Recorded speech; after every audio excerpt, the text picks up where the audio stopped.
So I was walking past a souvenir shop the other day. Just, one of those generic tourist traps you see everywhere. Right, the ones with the keychains and the magnets. Exactly. And I saw this poster that it really stopped me in my tracks. Because it wasn't a modern celebrity. It wasn't like a superhero or anything. Well, let me guess. A woman in a white halter dress. Yeah, standing over a subway grate. Laughing while the skirt billows up. That's the one, Marilyn. And it just struck me as I was looking at it that if you showed that silhouette to almost anyone on the planet, they would recognize it instantly. I mean, she is the ultimate Hollywood icon. She's the literal definition of the sex symbol. Oh, absolutely. I'd argue she is the most famous woman of the 20th century. She is the platinum standard for glamour. She's the archetype of the dumb blonde, and really, the face of the golden age of cinema. And this is a massive, but for us today, there is this profound disconnect between that poster on the wall and the actual human being who lived that life. Yeah, the gap between the myth and reality is just staggering. Right. We see the smile, we see the red lips and the glitter, but the reality was a life defined by this crushing, repetitive cycle of abandonment and systemic abuse, plus this desperate, lifelong search for an identity that wasn't just some costume she put on. It's the difference between the manufactured myth and the real woman. And the source material we're looking at for this deep dive today is a really comprehensive biography that strips all that veneer away. Which is exactly what we need. Exactly. It doesn't just look at her filmography or, box office numbers. It digs into the tragedy and the incredible complexity of Norma Jean Mortensen. Norma Jean. That is really who we are talking about today. Because Marilyn Monroe was a construct. She was a character. A very carefully built character. Yeah. And our mission for this deep dive is to deconstruct that myth. For those of you listening, we aren't just here to talk about some like it hot or gentlemen prefer blondes. We really want to look at how a system created Marilyn and how Norma Jean tried to survive inside that creation. And if you want to understand that survival mechanism, you really have to look at the themes that keep cropping up in this source material. It is not just a story about stardom. It's about a cycle of abandonment that literally starts from infancy. It's about the predation of the men she called the wolves of Hollywood. And it's this massive clash between her public persona, the dizzy blonde, and her private intellectualism, which was actually quite profound. Plus, the medical and psychological interventions that honestly seem to have done way more harm than good in the end. Yeah. So let's unpack this. Let's start at the very beginning, or I guess before the beginning, because the chaos really started before she was even born. It did. To understand Marilyn, you have to understand the completely fractured foundation she was built on. So she was born Norma Jean Mortensen on June 1st, 1926. But the identity of her father was this massive mystery that haunted her for her entire life. Right, and it wasn't just some trivial detail. No, it was a gaping hole in her sense of self. The source mentions that for years, it was officially unknown. Her mother, Gladys Pearl Baker, had actually put her second husband, Martin Mortensen, on the birth certificate. Even though she'd already left him before she was even pregnant, right? Exactly. It was basically a legal fiction just to give the child a name so she wouldn't be illegitimate on paper. But Gladys always claimed the real father was a man named Charles Stanley Gifford. Who was he? He was a shift foreman at Consolidated Film Industries. That was the studio where Gladys worked as a negative cutter. So they had this brief workplace affair. But for decades, this was just a claim made by a woman who the world largely dismissed as mentally unstable. But we have a major update here, don't we? Something that totally changes the history books. We do, and this is a fascinating detail from the source. A DNA test in 2022 finally confirmed it. Wow. In 2022, how'd they even do that? They compared a lock of Monroe's hair, which had actually been preserved by her embalmer, believe it or not, with a saliva sample from Gifford's great-grandchild. That is wild. And it proved Gladys was telling the truth the whole time. It absolutely did. Charles Stanley Gifford was her biological father. But I want you to imagine living your whole life with that question mark. She knew who he was. She actually tried to contact him multiple times. But he rejected her. Completely. He wanted nothing to do with her. He was recently divorced, he had his own family, his own life, and he basically viewed Norma Jean as a mistake that he just wanted to erase. That has to be so devastating. Yeah. To know your father is out there, he's alive, but he's actively choosing to reject you. And her mother, Gladys, She wasn't exactly a stabilizing force to compensate for that absence, was she? No, she wasn't. And we need to be empathetic here because Gladys was fighting her own severe battles. Yes, she worked in the film industry, but she was deeply, deeply unstable. There was this underlying belief in their family of a curse. A curse. Yeah, that madness was hereditary in their bloodline. Her own parents had suffered from severe mental illness. And tragically, Gladys was eventually diagnosed with paranoid schizophrenia. There is that one scene in the source that really stuck with me. Norma Jean is only 8 years old, and she witnesses her mother screaming, kicking, just having this violent breakdown right in front of her before the police come and take her away. It's a foundational trauma. Think about an 8-year-old child watching the only parent she has being physically restrained and dragged out of her own house. It tells a child that the world is chaos and entirely unsafe. And after that, Gladys was institutionalized. Yes. And Norma was effectively an orphan with a living mother. But the thing is, even before that major breakdown, the abandonment had already started. Right, because Gladys gave her up way before she was 8. She was just a baby. Just 2 weeks old. At 2 weeks old, Gladys handed her over to a foster family called the Bollanders. And this is where the cultural disconnect, this weird irony of her life really begins. Because the Bollanders were strict, they were religious, and the source describes them as pious. Pious is putting it very lightly. They were extreme fundamentalists. They genuinely thought cinema, the very industry Gladys worked in, and the industry that would eventually consume Norma, was a diabolical temptation. That is just the ultimate irony, isn't it? The woman who becomes the biggest movie star on the planet is raised in a house where they believed going to the movies meant you were buying a ticket to hell. It creates this massive internal conflict for a young kid. She's living in this strict, completely joyless environment where entertainment is a sin, but then on weekends, Gladys would visit, and Gladys was a flapper. She loved to party, she idolized the movies. So Norma is just toggling between these two completely incompatible worlds. Exactly. She felt that dissonance constantly. She knew she didn't fit in with the Bollanders' version of reality, but she didn't really have a home with her mother either. She was an outsider everywhere she went. And the source mentioned she really only had one friend during this time. Tippy. The dog. Yeah, stray dog. And this story, honestly, it is heartbreaking, but it illustrates the cruelty of her environment perfectly. Norma Jean is around 7 years old here. This dog is her only source of consistent, non-judgmental love. It's the only living thing that is just happy to see her. And a neighbor shot the dog. Yeah. Just because it barked too much. Allegedly because it barked too much and rolled around in their garden. That's awful. It is. But think about the psychological lesson that teaches a 7-year-old. It teaches you that the things you love can be snatched away instantly, violently, and for completely trivial reasons. It just reinforced her isolation and this growing belief that she wasn't allowed to keep anything good in her life. So, after Gladys is institutionalized, Norma gets passed around the system again. She ends up with Grace McKee, who was Gladys's best friend. And at first glance, reading the source, this seems like a positive turning point, right? Because Grace is the one who starts planting the seeds of stardom. She is. Grace was the one who dressed her up, told her she was beautiful, and started taking her to the cinema. She opened that door to the magical world as Norma saw it. Grace actually used to tell her she would be the next Jean Harlow. But Grace also represents another major betrayal. Yes, because Grace gets married. She marries a man named Irwin Goddard.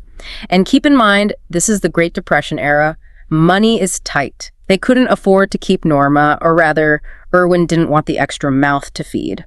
So despite Grace promising to care for her, she just sends Norma to an orphanage. To the Los Angeles Orphans Home. Imagine that rejection. You have a mother, but she's locked up. You finally get a guardian who pays attention to you, and she chooses her new husband over you. And while she's in the system and moving between homes, the source gets very dark regarding her safety. We definitely have to talk about this because it explains so much of her later behavior and her absolute need for protection. The source details severe molestation. There was a boarder she called Mr. Kimmel, that was a pseudonym she used, who locked her in a room. And then later, when she briefly went back to live with Grace and Irwin tried to rape her. He did, and Grace's reaction to that is just... That part made me so incredibly angry reading it. She victim blamed her own foster daughter. She literally told Norma, "You provoked him." It is a classic, horrific response that creates immense, deep-seated shame in a victim. Norma Jean learned right then that her body was a problem. She learned that she was somehow responsible for the sexual aggression of adult men, and then there was further abuse by a cousin around 1938. So if we pause and look at the expert analysis here from the source, think about the cumulative effect of all this. Foster homes, an orphanage, relatives who abuse you, a mother who is institutionalized, and guardians who choose their husbands over you. It creates that exact mistrust and fear of the world that Monroe herself talked about later in her memoirs. She wrote about the lack of consistent love. It created a void. A lifelong, desperate, bottomless need for validation and safety. She was constantly looking for a protector, but unfortunately she learned very early on that her value to others was almost always tied to her physical self, or that she was just a burden to be discarded. Which leads us directly into how she tried to escape that system. Because at 15 or 16, she gets married. But it wasn't some high school romance fairy tale. No, it was a pure survival strategy. Her foster family at the time was moving to the East Coast. They couldn't take her with them because she was a ward of the state of California. So her choice was stark. Either go back to the orphanage or get married. So she married a neighbor, James Doherty. Right. It was a marriage of convenience. She basically just swapped one trap for another trap. She said later she didn't dislike him, but she was bored to tears. She was stuck in this housewife role she hated, washing dishes and just waiting for her life to actually start. But then World War II changes everything. Jim joins the Merchant Marine and ships out, and Norma Jean has to go to work. At the radioplane ammunition factory. Yeah. Can you just imagine Marilyn Monroe spraying glue and laying down gutters on an assembly line? It's a fantastic image, right? It's the total Rosie the Riveter reality. But that is exactly where David Conover finds her. He was an army photographer, and he was touring factories looking for morale-boosting photos of women war workers for Yank magazine. And he spots this 19-year-old girl with curly brown hair. And that was the spark. He took some photos, and the camera just loved her. Within 6 months, she's on the cover of 30 different magazines. She just lit up the page. She had an innate relationship with the lens. Some people just have it, and she had it in spades. But she wasn't Marilyn yet. And this is where we enter the second major theme of our deep dive, the wolf's den and the literal creation of the persona. Right, because she had to be manufactured. Yeah. Let's talk about the look. The source is very clear that she was not a natural blonde. Far from it. She was a natural brunette. They tried 12 different shades of gold and blonde before they finally landed on that signature platinum pillowcase white color. 12 shades. It was a very deliberate process of erasing Norma Jean to build something entirely new. And the name, too, was manufactured. Yeah, Ben Lien, who was the casting head at Fox, told her, Norma Jean Mortensen is not a star's name. He said it sounded too rural, too plain. Exactly. So she suggested Monroe, which was her grandmother's maiden name, and Ben Lien suggested Marilyn because she reminded him of a famous Broadway actress named Marilyn Miller. So Marilyn Monroe is born in an office. It was a construction. They were building a consumer product. Even her voice, she lowered it.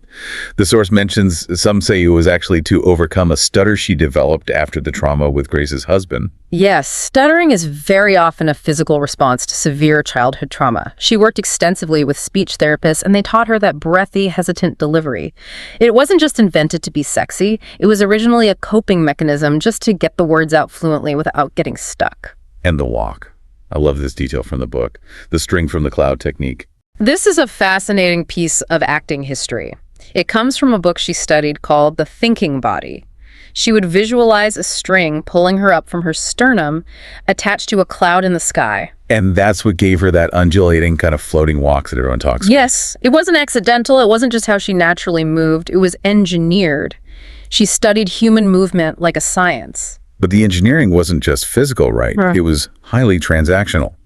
Because the source is incredibly explicit about the casting couch reality of Hollywood in the 1940s and 50s. It paints a very grim, very realistic picture. Marilyn herself actually wrote an article titled The Wolves I Have Known. She was remarkably open about the fact that sexual bartering was just the absolute norm for young actresses. She admitted to sleeping with producers. Her rationale was everyone did it, and if she refused, someone else would just agree and get the job instead of her. It was a strict quid pro quo environment. The source mentions her relationship with Joseph Schenck, who was a much, much older producer. He essentially kept her, but he would also lend her out to his friends at dinner parties. Lend her out. Yeah. She was treated like a garnish, just arm candy for powerful men. And there's that awful incident with Orson Welles where he witnesses her having her top ripped off at a Hollywood party while a room full of men just stood around and laughed at her. It's so humiliating. It is deeply degrading, but here is a key analysis point from the text. Marilyn was incredibly pragmatic about all of this. She had a famous quote where she said, "I don't mind living in a man's world as long as I can be a woman in it." Meaning she understood her leverage. Exactly. She understood that in that specific time and place, her sexuality was literally the only currency the industry would accept from her. So she used it. She weaponized it. She played the game because she had to. She wasn't just playing the victim all the time. She was trying to leverage whatever she had to get what she actually wanted, which was to be a respected actress. Spot on. And that brings us perfectly to the huge conflict between the dumb blonde stereotype she played on screen and the intellectual woman she actually was in private. This is honestly one of my favorite parts of this entire deep dive. The nude calendar scandal is the perfect example of her just flipping the script on the studio system. It is an absolute masterclass in public relations. So let's set the scene. Back in 1949, she was completely destitute. She had lost her studio contract. She couldn't pay her rent. Her car was being repossessed. So she posed nude for a photographer named Tom Kelly for $50. Just 50 bucks? $50. And she signed the release form, Mona Monroe, just to try and hide her real identity. But then jump to 1952, she starts getting famous, and these photos resurface. Right. And the studio, of course, goes into a total panic. They tell her to deny it. They say, tell the press it's not you. Tell them it's a lookalike, whatever it takes. But she doesn't do that. She realized that the public hates a liar way more than they hate a nude body. So she pivots. She admits it openly. She tells the press, yes, it's me. I was hungry. I needed the money to get my car back. That is such a brilliant power move. It totally revolutionized the public's perception of her. Instead of being scandalized and throwing her out of Hollywood, they sympathized with her. It made her real. It made her this Cinderella story of the poor, desperate girl who did what she had to do to survive. And incidentally, it launched Playboy magazine. Right, because Hugh Hefner bought those photos. He bought them for $500 to put in the very first issue of Playboy. And Monroe got absolutely nothing extra from that. Not a single dime. Hefner built an entire global empire on her image, and she got her $50 flat fee from years prior. Classic Hollywood exploitation.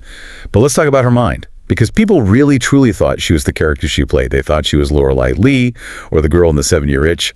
But the source lists her personal library, and it is staggering. She owned over 400 books. And we are not talking about light beach reading here. We are talking about Sigmund Freud, Leo Tolstoy, F. Scott Fitzgerald, Plato, Marcel Proust. And this wasn't just for show. No, she was reading to find herself. There's that famous photo of her sitting on a playground reading James Joyce's Ulysses. People always assumed that was a studio prop. They did, but it wasn't. The photographer Eve Arnold confirmed she was actually reading it. She was reading the last chapter, the Molly Bloom soliloquy, and she was reading it aloud to herself just to understand the rhythm of Joyce's words. She also took evening classes at UCLA, right? In art and literature. Yes. She had this intense hunger for knowledge that the studio heads completely ignored and frankly disdained. They just wanted her to smile and look pretty. And they didn't just ignore her intellect, they vastly undervalued her financial worth. The pay disparity the source brings up is just shocking. It really is. Take Gentlemen Prefer Blondes. Jane Russell, who is obviously a big star, but arguably not the global cultural phenomenon Monroe was becoming, was paid $200,000 for that film. And Marilyn. Marilyn Monroe, the actual blonde in the title of the movie, was getting $500 a week. That is just criminal. It was the strict contract system. They felt they owned her, but Marilyn fought back.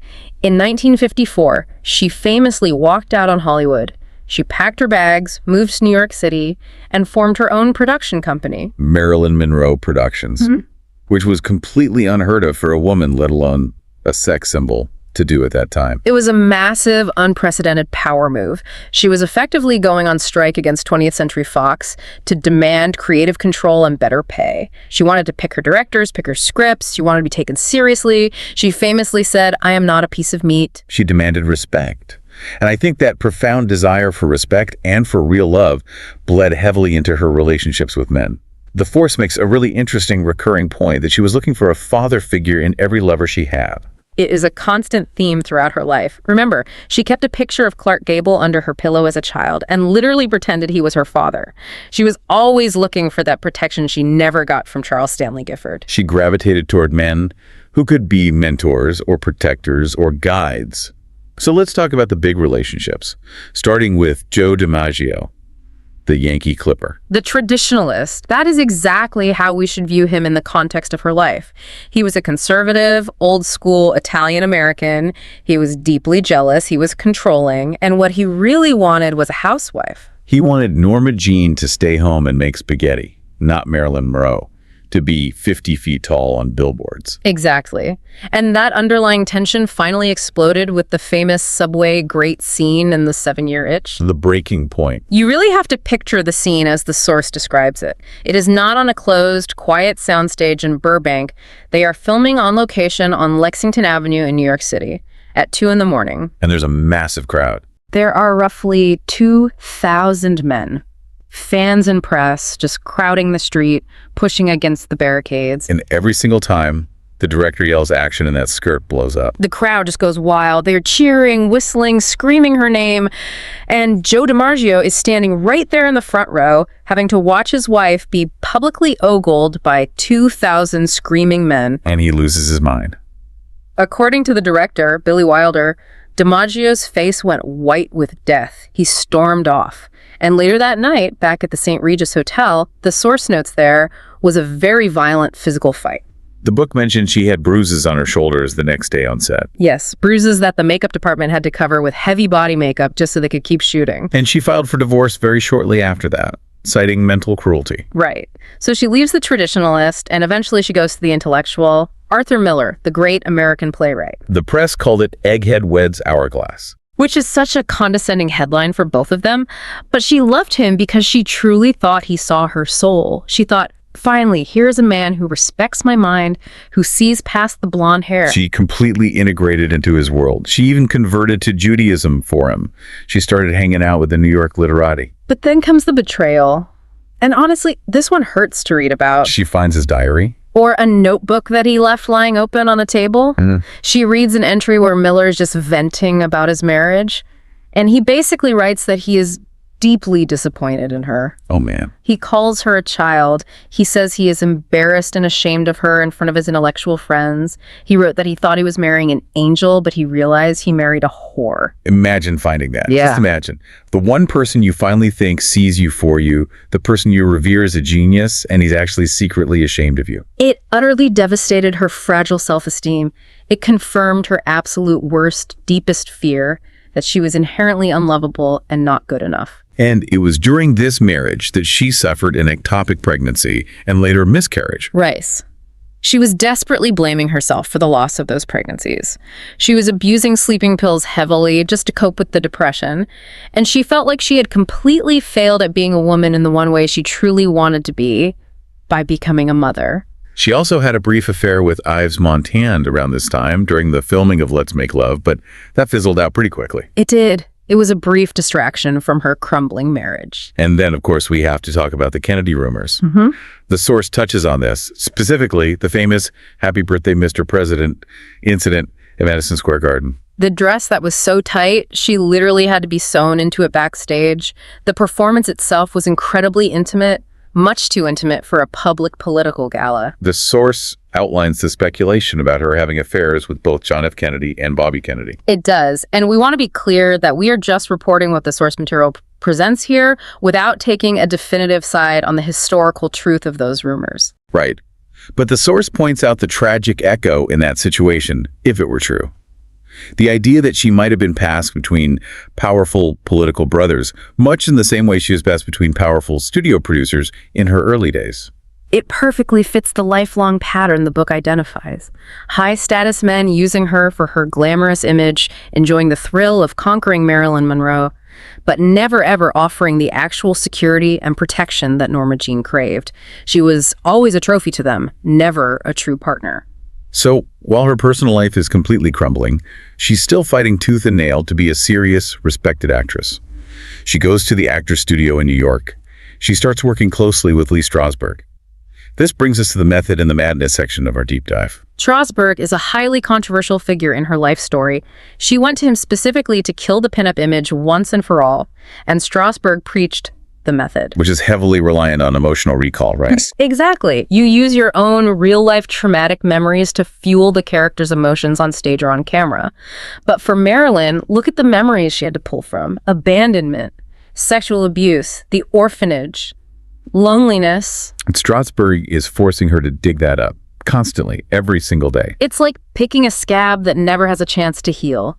The source describes him as a despotic mentor. It sounds incredibly dangerous for someone so fragile. It was. Now, to be fair, it did make her a dramatically better actress. If you look at her performance in Bus Stop, she is incredible. She is raw, she's vulnerable, her accent is perfect, but the psychological cost was immense. She couldn't separate the intense emotions of the role from her reality. And she became completely dependent on Strasberg and his wife, Paula. Entirely. They effectively just replaced her old studio handlers with themselves. They went everywhere with her. And then the psychiatrist came into the picture, specifically Dr. Ralph Greenson. Yet another father figure. And Greenson's methods were highly unusual, to put it mildly. He integrated himself into her life completely. He practiced something he called adoption therapy. Adoption therapy, meaning he tried to actually become her family. Yes. He tried to reparent her. The source says he literally had her sleeping at his house. He had her staying with his family, eating dinner with his kids. He tried to dictate her entire schedule. He vetted her friends. He isolated her from anyone he deemed a bad influence. He thought he was saving her, but he was just creating this massive, suffocating dependency. Exactly. He became the center of her universe. And then there's the story of her institutionalization at the Payne Whitney Psychiatric Clinic in New York. Reading this in the source was like reading a horror movie script. It really was. She went in thinking she was just going to a nice private room for exhaustion and rest. But her doctors had actually committed her to the severe psychiatric ward. They locked her in a padded cell. Locked doors, barred windows, padded walls. It was her absolute worst nightmare coming true. She believed she was finally succumbing to the family curse and becoming her mother, Gladys. But the way she escapes it is the most brilliant, most Marilyn thing possible. She used her acting skills. She sat in that cell and realized, well, if they're going to treat me like a violent nut, I will give them exactly what they want. She basically recreated a scene from her own movie, Don't Bother to Knock.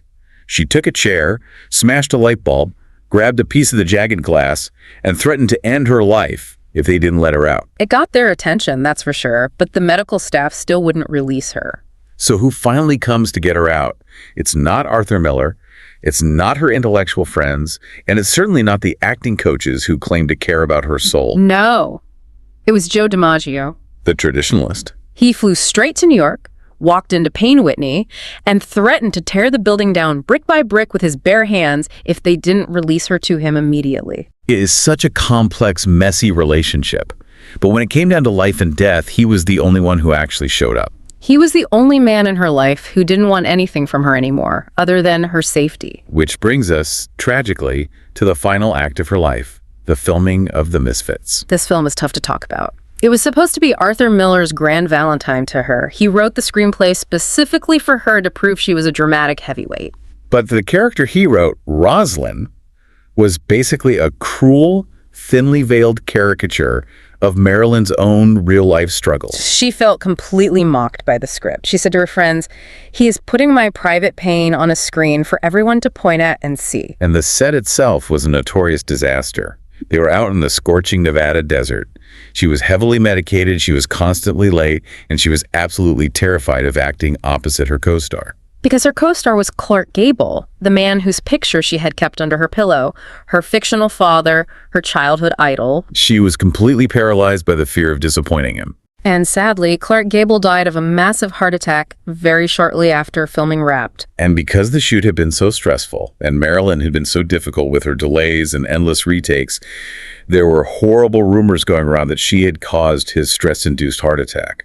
Gable's widow even insinuated it to the press. And Marilyn, who already carried so much guilt, felt completely responsible. She spiraled deeply after that. So we spiral toward the very end. She gets fired from her next movie, Something's Gotta Give, because she's sick and absent too often.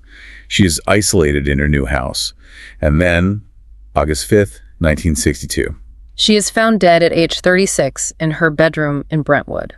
The official cause was acute barbiturate poisoning, a lethal mix of nembutal and chloral hydrate. The source notes there were 12 to 15 empty pill bottles on her nightstand. The source outlines the various theories surrounding her death, everything from suicide to a tragic accidental overdose to the persistent murder theories connected to the Kennedys and a little red diary she supposedly kept. And again, we want to impartially present what the book covers without endorsing any specific conspiracy. The source itself acknowledges all those theories, but tends to lean toward the tragedy of an accidental overdose, or perhaps a suicide driven by a sudden intense moment of despair. Ultimately, the source suggests the why almost matters less than the profound loss itself. The reality is she was gone. And the funeral. Once again, it was Joe DiMaggio who stepped in. He took complete charge, and he barred the entire Hollywood elite from attending. He barred Arthur Miller, he barred the studio executives, the producers, the wolves. He famously told them, if it wasn't for you people, she would still be here. He explicitly blamed the industry for eating her alive. And he proved his devotion. For 20 years after she died, he had fresh red roses delivered to her crypt 3 times a week. 3 times a week for 2 decades. That is just incredibly heavy. It is. It's the ultimate tragedy of a woman who was entirely consumed by the very industry she conquered. So as we wrap up this deep dive, when we look at all this source material, what is the ultimate takeaway? The main takeaway is that Marilyn Monroe's life was a massive collision of immense, undeniable talent and immense unhealed trauma. She succeeded despite the studio system, not because of it.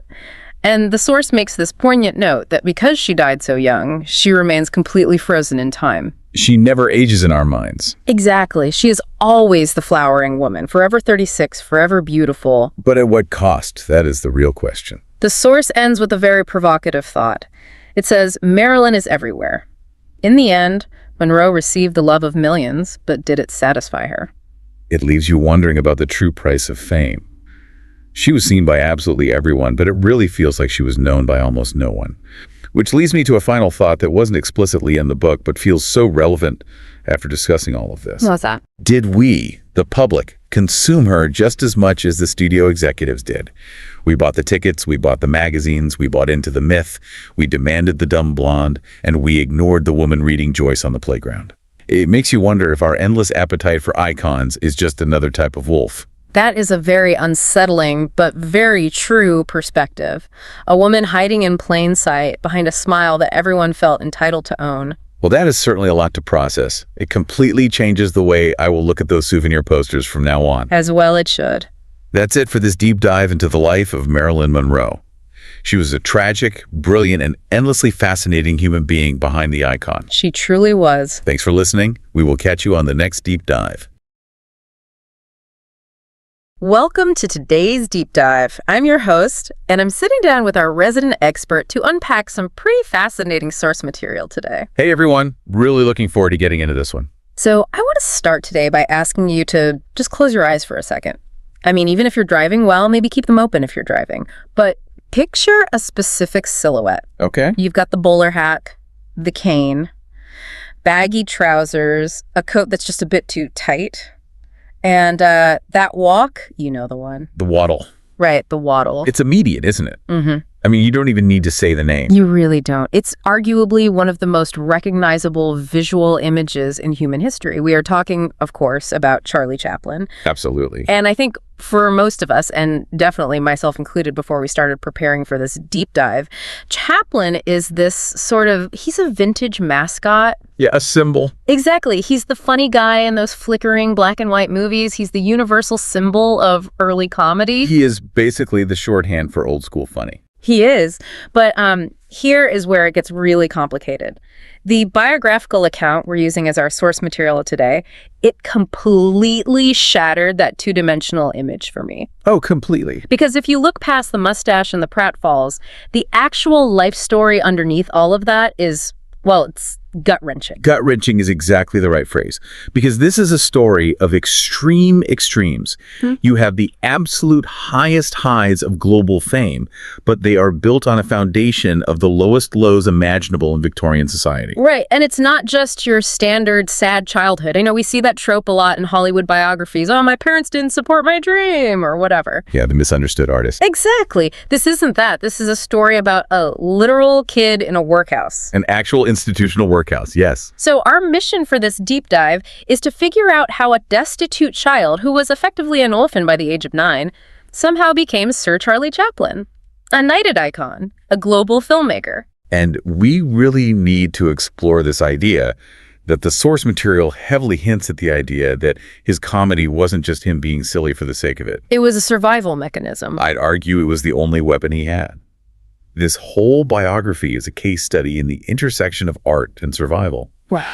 When you really look at the timeline we have here, you start to realize that the Little Tramp character wasn't an invention at all. It was a memory. Okay, that actually gives me chills. So let's stop looking at the legend and start looking at the reality. We have to go back to the very beginning. The very beginning. And when I say beginning, I mean 1889. April 16th, 1889 to be exact. Right. Born on East Street, Walworth, in South London. Now, I've been to London. I've seen the palaces and the nice parks and the museums. Is that the London we are talking about here? Absolutely not. You have to completely erase the modern image of London from your mind. Okay. Walworth in 1889 is the London of Charles Dickens, but without that cozy, romantic Christmas filter we usually put on it. Oh. Beyond grim. We're talking industrial smog so thick you can actually taste the coal in the air. Overcrowding. Open sewers in some of the poorer parts. This is the absolute depths of the poverty trap of the Victorian era. And Charlie is born right into the thick of this. But his parents, Charles Chaplin Sr. and Hannah Chaplin, the source, says they were in show business, right? They were, yes. So usually when we hear parents in show business, we think, okay, maybe they weren't rich, but they had connections, they had a safety net, some glamour, maybe. Yeah, you're thinking of the modern entertainment industry.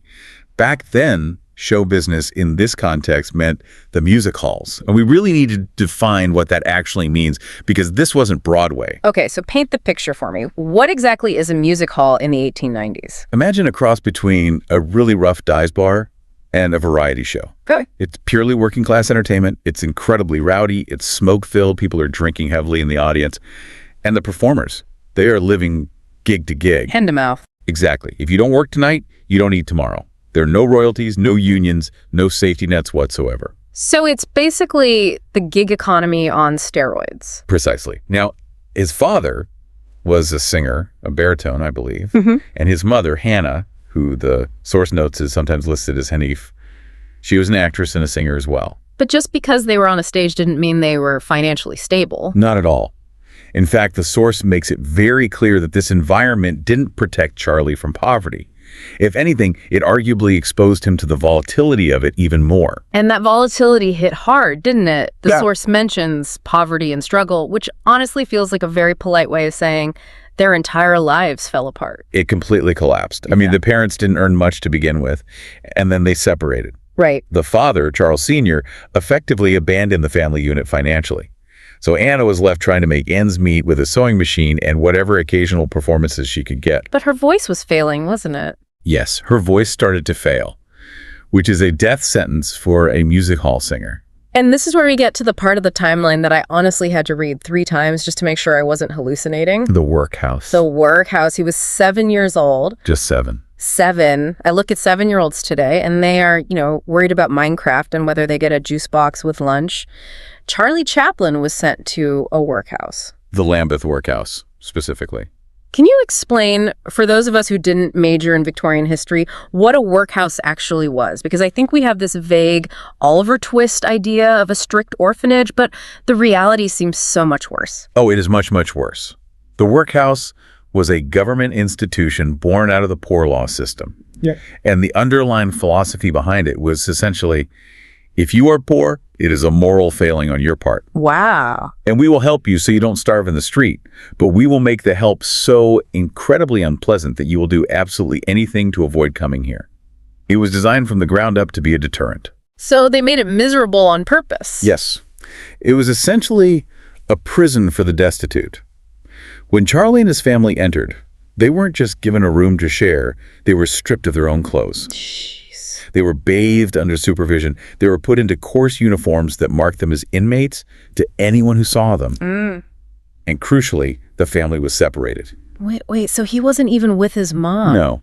Men, women, and children were all kept in entirely separate wings of the building. Oh my God. So picture this. Here is a 7-year-old boy, terrified, hungry, stripped of his identity, and he is physically taken away from the only person in the world who loves him, his mother. That's heartbreaking. He might catch a glimpse of her across a courtyard during an exercise period, but he wasn't allowed to go to her. I mean, that is just psychological torture for a child. It really is. And then there's the work part of the workhouse, because even the children were expected to labor for their keep. At 7, what kind of manual labor can a 7-year-old even do? Well, oakum picking was very common. Oakum picking? I don't think I know what that is. It's where you take old tarred ropes Yeah. from ships, these thick, hard, crusty ropes, and you have to pick them apart, literally strand by strand, to recycle the fiber. That sounds awful. It ruins your fingers. It makes them blister and bleed. The smell of the tar in the room is just overpowering. This wasn't about building character or teaching a trade. This was about breaking a spirit. It sounds like an absolute nightmare. And this wasn't just a short weekend visit, was it? No, he was in and out of these pauper institutions for a while. It became the defining trauma of his entire life. The stigma of it, the public shame of being known as a workhouse boy, he carried that forever. And just when you think, okay, surely it can't get any worse than a 7-year-old picking tarred rope in a prison for the poor, the timeline hits us with the year 1898. Yeah, the year the floor just fell out completely. Charlie is 9 years old now, and the source says his mother, Hannah, is admitted to a mental asylum. Cane Hill Asylum. What happened? She had been suffering from severe malnutrition and likely syphilis, which eventually caused these intense bouts of psychosis.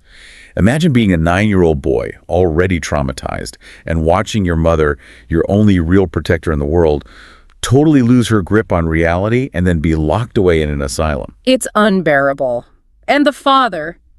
Where's Charles Sr. during all this chaos? He is around, technically, but he is dying. He was a severe alcoholic. Right. By the time Charlie is 9, his father is in the final stages of dropsy and liver failure. So just to recap the horror here, Mom is in an asylum. Dad is actively drinking himself to death. And the source says it very bluntly. Charlie was left to fend for himself. That phrase, fend for himself, in London in 1898, I'm really trying to picture what that actually looks like. Is he just sleeping on the streets? Often, yes. Or he's sleeping in these places called common lodging houses, which were barely a step up from the street. Like flop houses.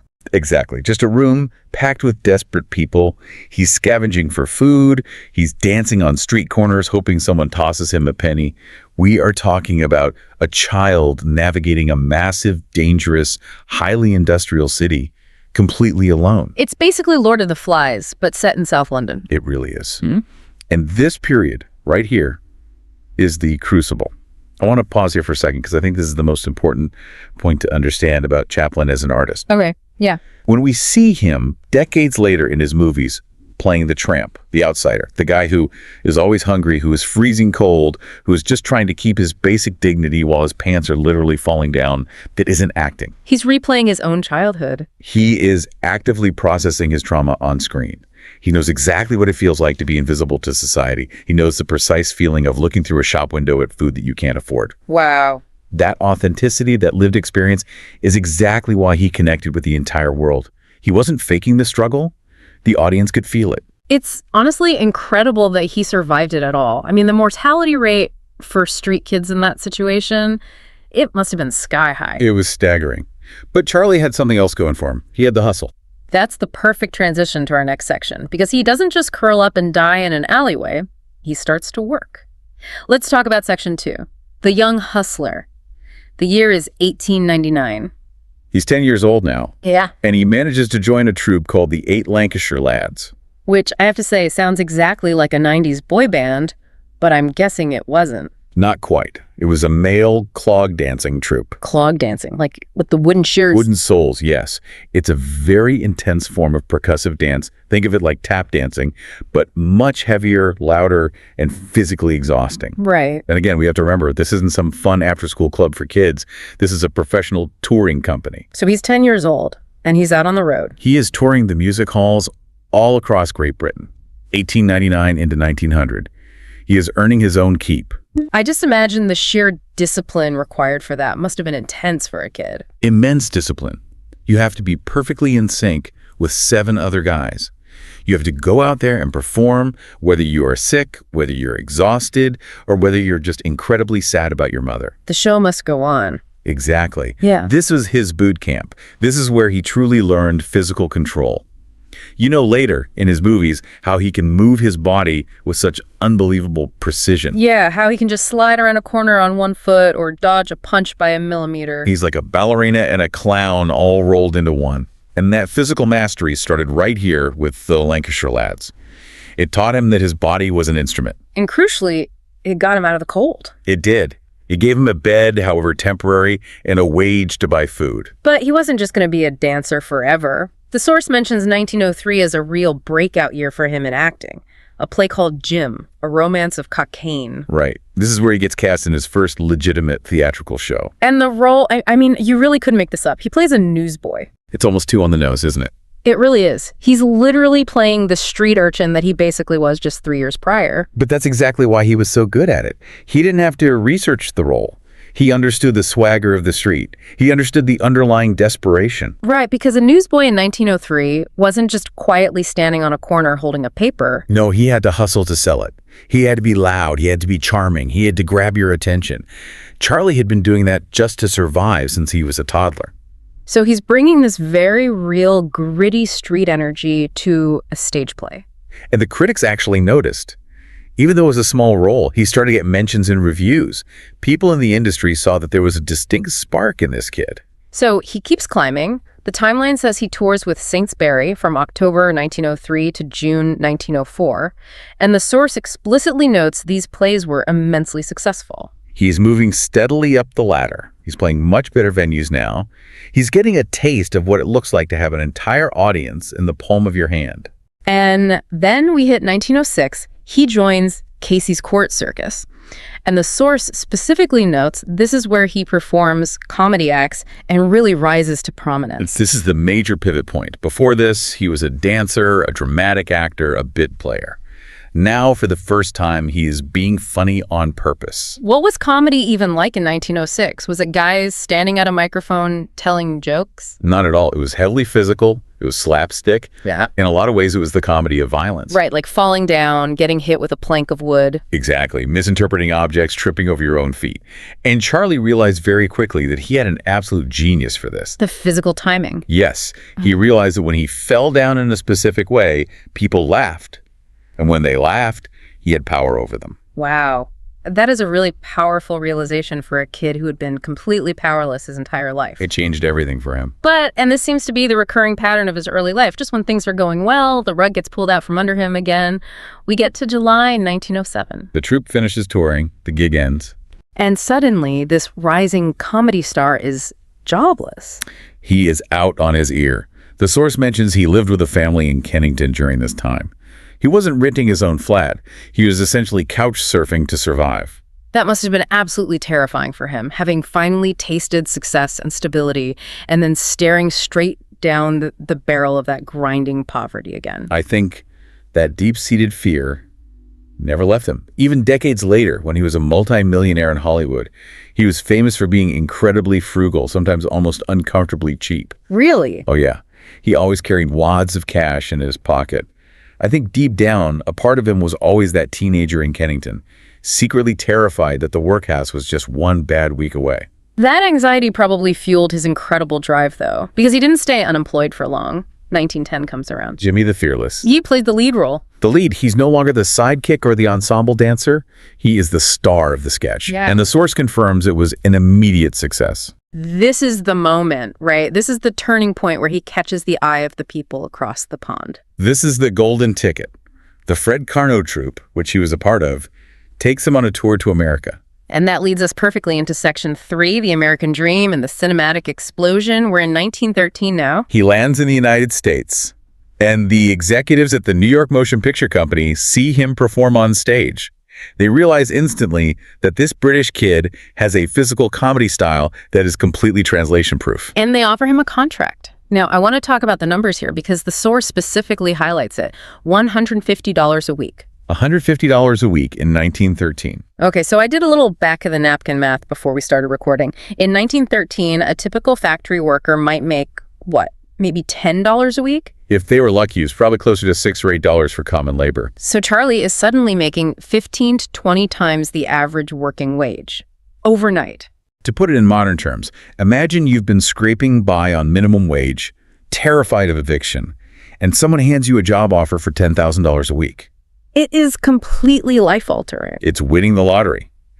And for a boy who grew up in the shadow of the Lambeth workhouse, that money meant one very specific thing: safety. He could breathe. It meant he could never, ever be touched by the system again. But he didn't just take the massive paycheck and relax into being a studio puppet. The source really emphasizes that he transitioned from just acting to demanding total control. He acted, he directed, and he produced. Right. Why was that level of control so important to him? Most actors, especially back then, were just happy to hit their marks and say their lines. Well, think back to the asylum. Think back to the workhouse. His entire childhood was completely defined by other people controlling his fate. That makes total sense. The authorities took his mother away. The authorities forced him into a uniform. He was helpless against a machine of society. So the Hollywood studio system was just another authority figure for him to rebel against. Exactly. He absolutely refused to be just a cog in someone else's machine. He had to own the machine. He became the first true auteur of cinema, precisely because he couldn't stand the idea of anyone else telling him how to tell his own story. And that obsessive control led to some of the greatest films ever put on celluloid. The source lists 3 key ones that we need to dive into. Let's start with The Gold Rush from 1925. A gold rush. This is arguably his absolute masterpiece. The source mentions a really specific accolade that critics at the Brussels World's Fair rated it the 2nd greatest film in history. That's not just a casual compliment. No, it's a massive deal. But let's look at what the film is actually about. It's categorized as a comedy, right? Right. But it's set in the freezing, brutal landscape of the Klondike Gold Rush. The tramp character is a prospector. Yeah. And he is starving to death. Yeah. There's a famous scene, honestly, it might be the most famous scene in the history of silent film, where he is trapped in a cabin, completely out of food, and he boils his own shoe for dinner. I know that scene. He eats the shoelaces like they're spaghetti. Yes. He twirls them on his fork. He treats this boiled leather boot like it's a gourmet meal at a 5-star restaurant. He sucks the nails like they are delicate chicken bones. It is hilarious. You watch it and you can't help but laugh. But pause for a second and think about what we are actually watching. We're watching a man slowly starve to death. Exactly. We are watching a man hallucinating from severe hunger. Chaplin took the darkest, most terrifying experience of human existence, actual starvation, and he turned it into a comedic ballet. That goes right back to what you said earlier, the intersection of art and survival. He is telling the audience, I can be starving, the world can be incredibly cruel, but I will keep my dignity. I will eat this shoe like a gentleman. It's so profound. It is, and that's exactly why it resonated globally. You didn't need to speak English or French or Japanese to understand the fear of hunger. That's a great point. Silent film really was the universal language. And Chaplin was its greatest poet. Then we moved to The Circus in 1928. The source says it's a 70-minute silent film and was one of his highest-grossing movies. Which is incredibly ironic because the behind-the-scenes production of that movie was an absolute disaster. Really? Oh, yeah.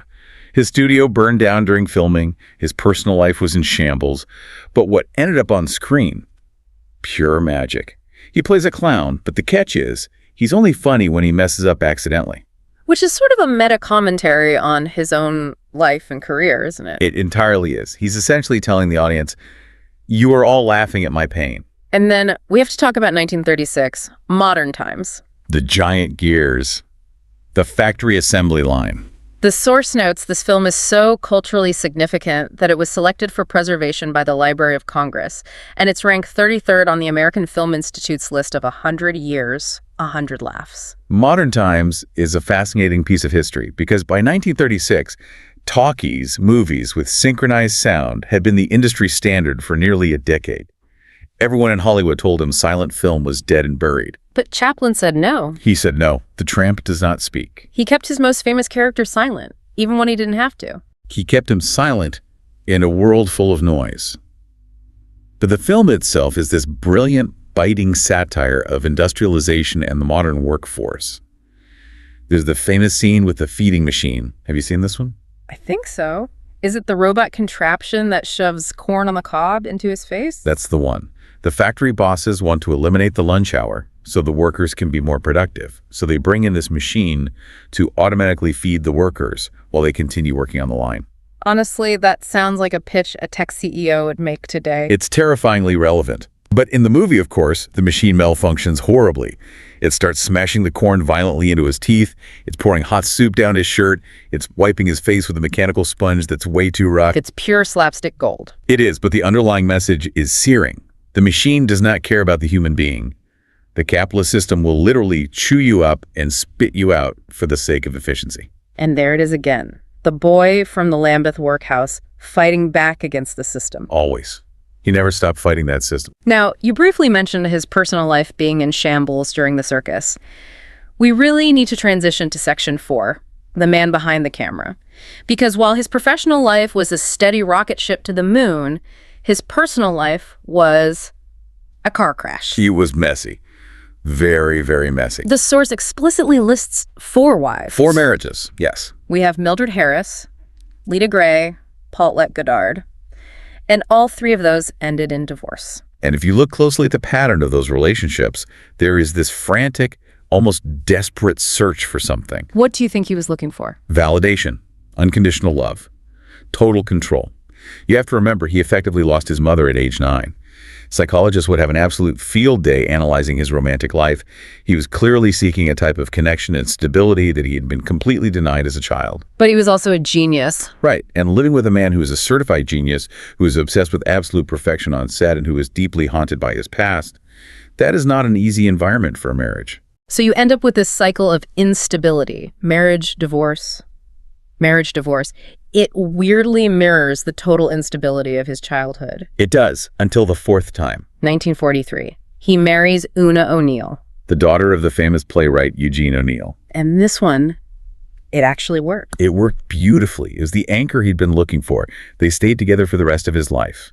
And the source mentions a really key detail here. They had 8 children together.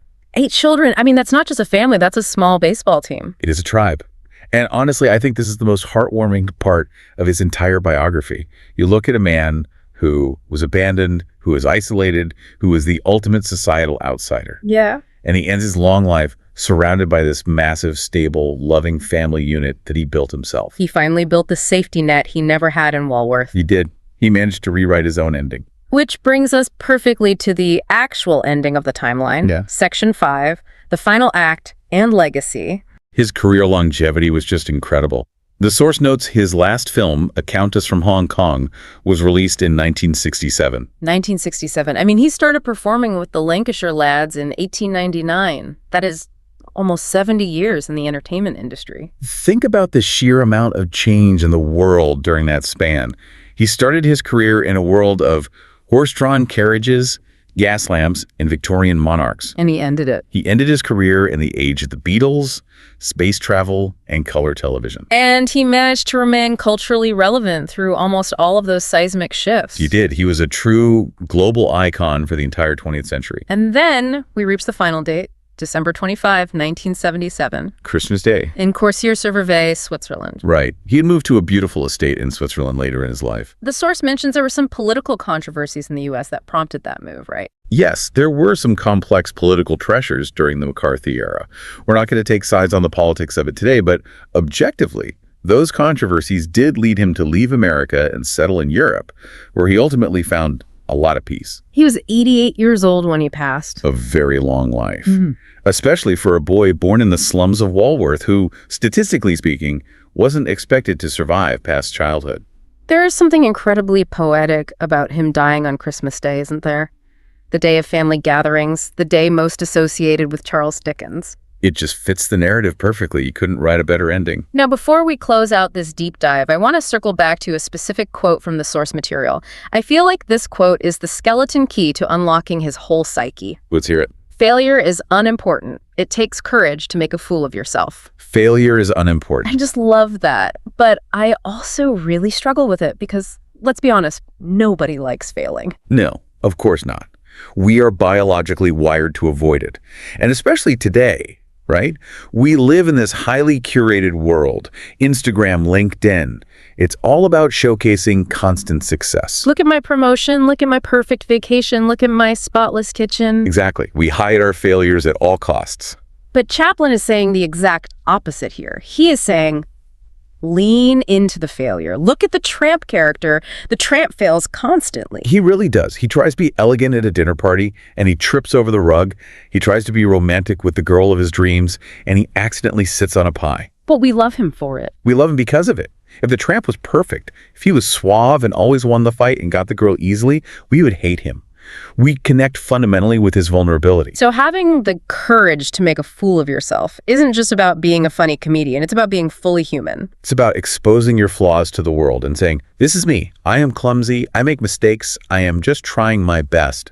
And that is okay. That is such a radical idea, especially for a man who came from a place, the Victorian workhouse, where being seen as less than was literally a punishable crime. He took the deep shame of his childhood and he alchemied it into his superpower. He essentially stood before the world and said, I am a fool, and I am the most famous man on the planet because of it. That is just deeply inspiring. It really is. It changes how you view his entire catalog of work. So let's bring this all together for a final summary. We started this deep dive looking at a funny man in a bowler hat.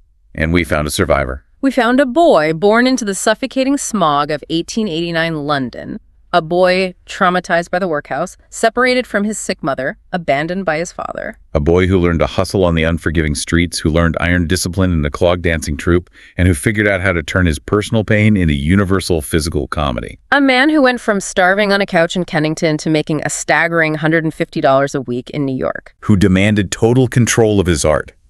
Who created masterpieces like the Gold Rush in modern times and made the entire world laugh at the terrors of hunger and machinery. Who stumbled through a string of broken relationships until he finally managed to build the big, messy, beautiful family he had always craved.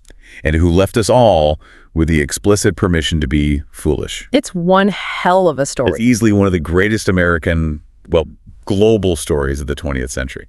So here is my final thought, my challenge to you listening right now. We all have a bit of that fear in us. Maybe it's not the fear of the 19th century workhouse, but it's the fear of looking stupid in a pitch meeting or failing at a new hobby. The fear of falling down in public. Right. But Chaplin fell down for a living, and he got back up every single time. So the next time you feel like you failed at something or you've made a total fool of yourself, I want you to remember, Charlie, ask yourself, in a world obsessed with looking perfect, do you have the courage to look foolish?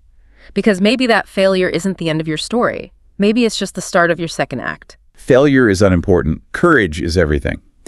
Thank you so much for diving deep with us today. This is one that is definitely going to stick with me for a while. Me too. Thanks for having me.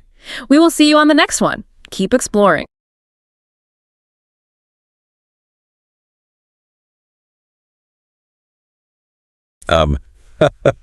Welcome back to the deep dive. We have a stack of sources today that are honestly a little intimidating to look at. Yeah, there is a lot of material to get through today. There really is. And we are looking at a figure who is so woven into the fabric of Hollywood that it's just hard to imagine the industry without him. I mean, he's the pirate, the Mad Hatter, the guy with scissors for hands. Right. We're talking about Johnny Depp. Yeah. But here's the thing that really struck me. Before he was this billion-dollar box office king, he was actually trying his absolute hardest to get fired. It is a massive paradox. When you really look at it, you look at his trajectory and you see someone who spent the entire first half of his career running away from the very fame that eventually consumed him. Yeah. The source material we have today is fascinating because it completely strips away the whole Jack Sparrow era. We are looking at a biographical analysis of his early life, the trauma, the music, and the specific psychological breaks that created this chameleon. That is the word that just keeps popping up in the research. Yeah. Chameleon. And usually when people say that about an actor, they mean, oh, he's good at accents or whatever. Right, like a party trick. Exactly. But looking at these notes on his childhood, it feels like his ability to change his personality wasn't just a trick. It looks way more like a survival mechanism. Precisely. If we really want to understand why he plays these damaged, eccentric outsiders, we have to look at the environment that produced him, and chaotic doesn't even begin to cover it. No, it doesn't. We were starting in Owensboro, Kentucky in 1963, and on the surface, it looks like a standard blue-collar American family. His dad, John, was a civil engineer. His mom, Betty Sue, was a waitress. But the reality inside the house was terrifying. I mean, the sources describe his dad as a hard worker but a really heavy drinker who was just largely absent. Yeah. But the mom, Betty Sue, she seems to be the central figure in his psyche. And definitely not in a warm, homemade apple pie kind of way. No, not at all. This is the absolute root of the trauma. Depp gave some really candid interviews over the years, specifically one to Rolling Stone where he described the abuse. He called it irrational beatings. Irrational beatings. Right, and the key word there is irrational. He said you just never knew what was coming. It wasn't like you did something wrong and got a specific punishment. You could just be walking through the living room and get hit with an ashtray, or a telephone, or just whatever she happened to have in her hand. That unpredictability is the worst part, I think. Because you can't game plan for it. You can't just decide to be good to avoid getting hit. That is the main psychological takeaway from the sources. It creates this permanent state of hypervigilance in a child. He had to learn to read the room instantly. Yeah. He had to gauge his mother's mood just by the micro expressions on her face or the exact way she walked through the front door. And if you think about it, that is the foundational skill of a great character actor. Reading people, sensing the energy shift. No, exactly. He was training for his career completely unknowingly just by trying to avoid getting a phone thrown at his head. And yet there is this totally confusing layer of love there. Yeah. Because he has this specific memory that really stuck with me in the reading. Betty Sue would come home from a double shift at the diner, and her feet would be swollen, and she would sit down to count her tips, all these little nickels and dimes. Yeah, I remember that part. And Johnny, this little kid, would sit there on the floor and just rub her feet. It is a really heartbreaking image, especially because at her funeral, he actually called her maybe the meanest human being I have ever met in my life. Wow. But he also worshipped her. That duality, the fact that the person who hurts you the most is also the person you are actively nurturing, is something you see echoed in almost all his early characters. They are damaged, they are volatile, but they have this deep, deep vulnerability. And the instability wasn't just emotional either, it was physical. I knew they moved around a bit, but the number in the biography is just staggering. 40 times. 40 moves by the time he was 15 years old. That sounds physically impossible. How do you even move 40 times in 15 years? Well, sometimes it was literally just down the street. Depp claimed his parents just didn't like cleaning up, so when the house got too messy or maybe the rent was due, they would literally just pack up their stuff and go to the next cheap rental house.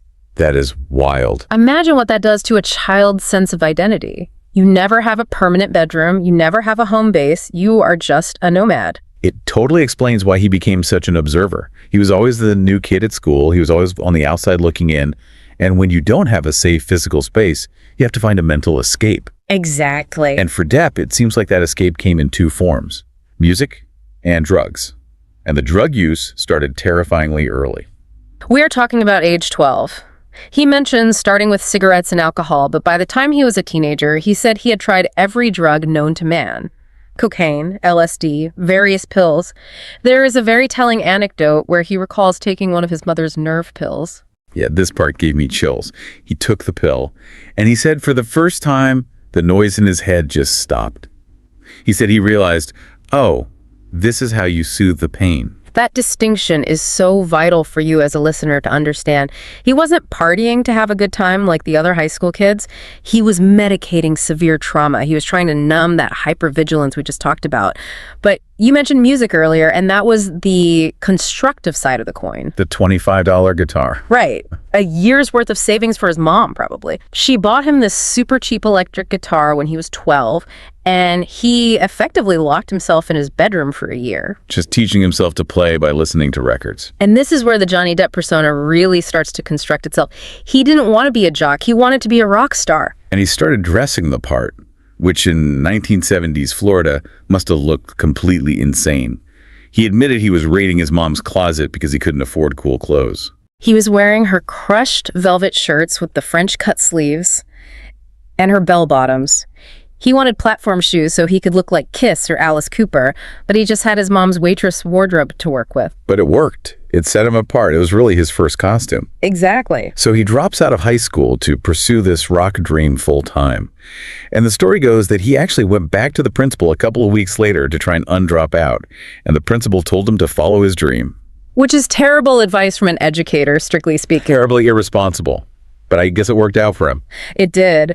But at first, he was living in a trailer, working construction, selling ballpoint pens over the phone, which he admitted he was terrible at, and playing in this band called The Kids. And they were actually pretty decent. They even opened for Iggy Pop. He was fully committed to the musician's life. He had absolutely no interest in acting. None. That is the funny part about his whole career. He stumbled into acting because he was broke. He was 20 years old, married to a makeup artist named Lori Ann Allison, and she introduces him to a friend of hers, a guy named Nicolas Cage. Which is such a weird crossover. And this is 1983 Nicolas Cage, so he isn't quite a legend yet, but he is working. They play a game of Monopoly, of all things, and Cage looks at Depp and says, "You're an interesting guy, you should try acting." Not because he saw some hidden Shakespearean talent. No, just because Depp was struggling to pay rent, Cage hooked him up with his own agent. And so Depp goes to read for this low-budget horror movie, A Nightmare on Elm Street. He reads for the role of the boyfriend, Glenn. And the director, Wes Craven, wasn't actually sure about him. And I love this detail from the sources. Craven asked his teenage daughter what she thought. He showed her the headshots. Yeah. And she pointed at Johnny and just said, "He's beautiful." That was it. He got the job. But here is the kicker. For his whole early career, he took the role purely to fund the band. He literally thought, I will do this horror flick, make a few bucks, and buy better amps. He really didn't take it seriously as a career path at all. He even did a raunchy teen comedy called Private Resort, where he had to do a nude scene, literally just for the paycheck. But then he gets cast in Platoon by Oliver Stone. And reading the notes, this feels like the moment where he thought, okay, maybe I am actually an actor. It was a brutal wake-up call. Oliver Stone does not mess around. He flew the entire cast to the Philippines for a grueling 54-day shoot. He made them sleep in actual trenches, eat army rations, and stay in character the entire time. Depp said he was miserable. He was covered in ants, sleeping in the literal dirt, but he thought he was making high art. And then the movie comes out. And he's barely in it. Right. Most of his scenes were just left on the cutting room floor. He went through 2 months of actual jungle suffering to be a glorified extra. It was a massive blow to his ego, but it also taught him a really harsh lesson. In Hollywood, the actor is just raw material. The director shapes the final product. And speaking of products, that leads us perfectly to the show that made him a superstar and the show that he absolutely hated, 21 Jump Street. This is the major turning point. This is 1987. The Fox network casts him as Officer Tom Hansen, this undercover cop in a high school. And almost overnight, he becomes a sensation. We are talking 10,000 fan letters a week. His poster is in every locker in America. Which most people would kill for. You are rich, you are famous, you are the absolute heartthrob of the decade. But he was miserable. He used this metaphor in one of the interviews that I just can't get out of my head. He said he felt like an action-packed can of soup. It is a perfect description of commodification. He felt like he'd been turned into a literal product to be sold to teenage girls. He wasn't acting anymore, he was just posing. And because of that punk rock background we talked about, that anti-authoritarian streak from his childhood, he rebelled hard. He actively tried to get fired from the hit show that was making him rich. The stories from that set are wild. He was completely trashing his trailer. He was rewriting his own lines to make them sound ridiculous. He would show up to set with these weird, random accessories just to annoy the producers. He was just trying to sabotage the whole pretty boy image. He was desperate to prove there was an actual human being under the teen idol label. He said he felt like he was crammed down the throats of America, and he wanted to be vomited back up. Lovely imagery there. Very visceral. But it explains the entire rest of his career. Because as soon as he finally got out of that TV contract, he ran as far away from Tom Hansen as humanly possible. He goes and does Crybaby with John Waters, which is a literal parody of a teen idol. And then he finds the Holy Grail.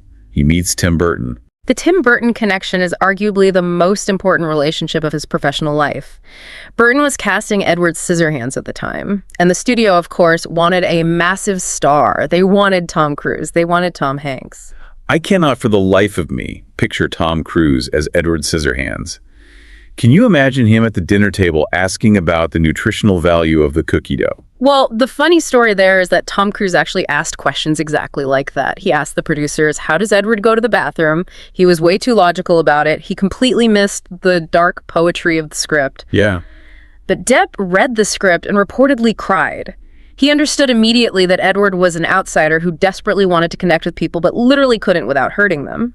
It resonated so deeply with his own childhood isolation. And when he finally met Burton, they just clicked instantly. Two guys who were generally seen as weirdos by mainstream society. Burton said he saw a wounded quality in Johnny's eyes right away. And that is what the entire performance is built on. I mean, Depp only speaks 169 words in that entire film. Which is less than a paragraph. It is nothing. He had to convey love and fear and deep tragedy entirely through his facial expressions. It was essentially a silent film performance in 1990. And it proved to all the critics that this guy wasn't just a can of soup, he was a deeply serious artist. And right in the middle of this huge artistic awakening, his personal life just goes supernova. He meets Winona Ryder. The Winona Forever era. This was basically the 1990s equivalent of a royal wedding. He describes meeting her at a movie premiere like a scene out of West Side Story. He said the rest of the room just blurred out and it was only her. It was intensely romantic, but also intensely volatile. I mean, they were engaged after only 5 months. They were very young. She was only 16 when they met. He was 26. And the media scrutiny was just relentless. It was really the first time Depp had to deal with the paparazzi actively hunting him as part of a high-profile couple. And in true Johnny Depp fashion, he wore his heart on his sleeve, quite literally. He got the Winona Forever tattoo on his right arm. Which became instantly infamous. Because when they eventually broke up, which Burton said absolutely shattered Johnny, he didn't just get it lasered off. He altered it. 210 forever. It's a joke, but it's a really dark joke. Burton actually noted that after the Winona breakup, Johnny just wasn't the same. He was much more guarded, a bit harder. The innocence of that Scissorhands era was just gone. And that hardness really leads us straight into the darker side of the 90s for him, the Viper Room years. In 1993, Depp opens this club on the Sunset Strip. He wanted it to be a cool, grungy, rock and roll hangout, a safe place for his friends to play music.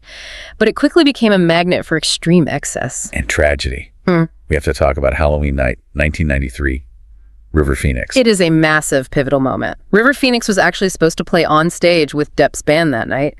Instead, he collapsed on the sidewalk right outside the club from an overdose and died.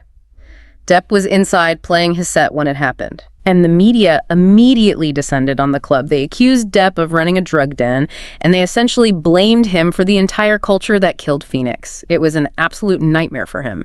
It really seems like that dark cloud hung over him for a long time.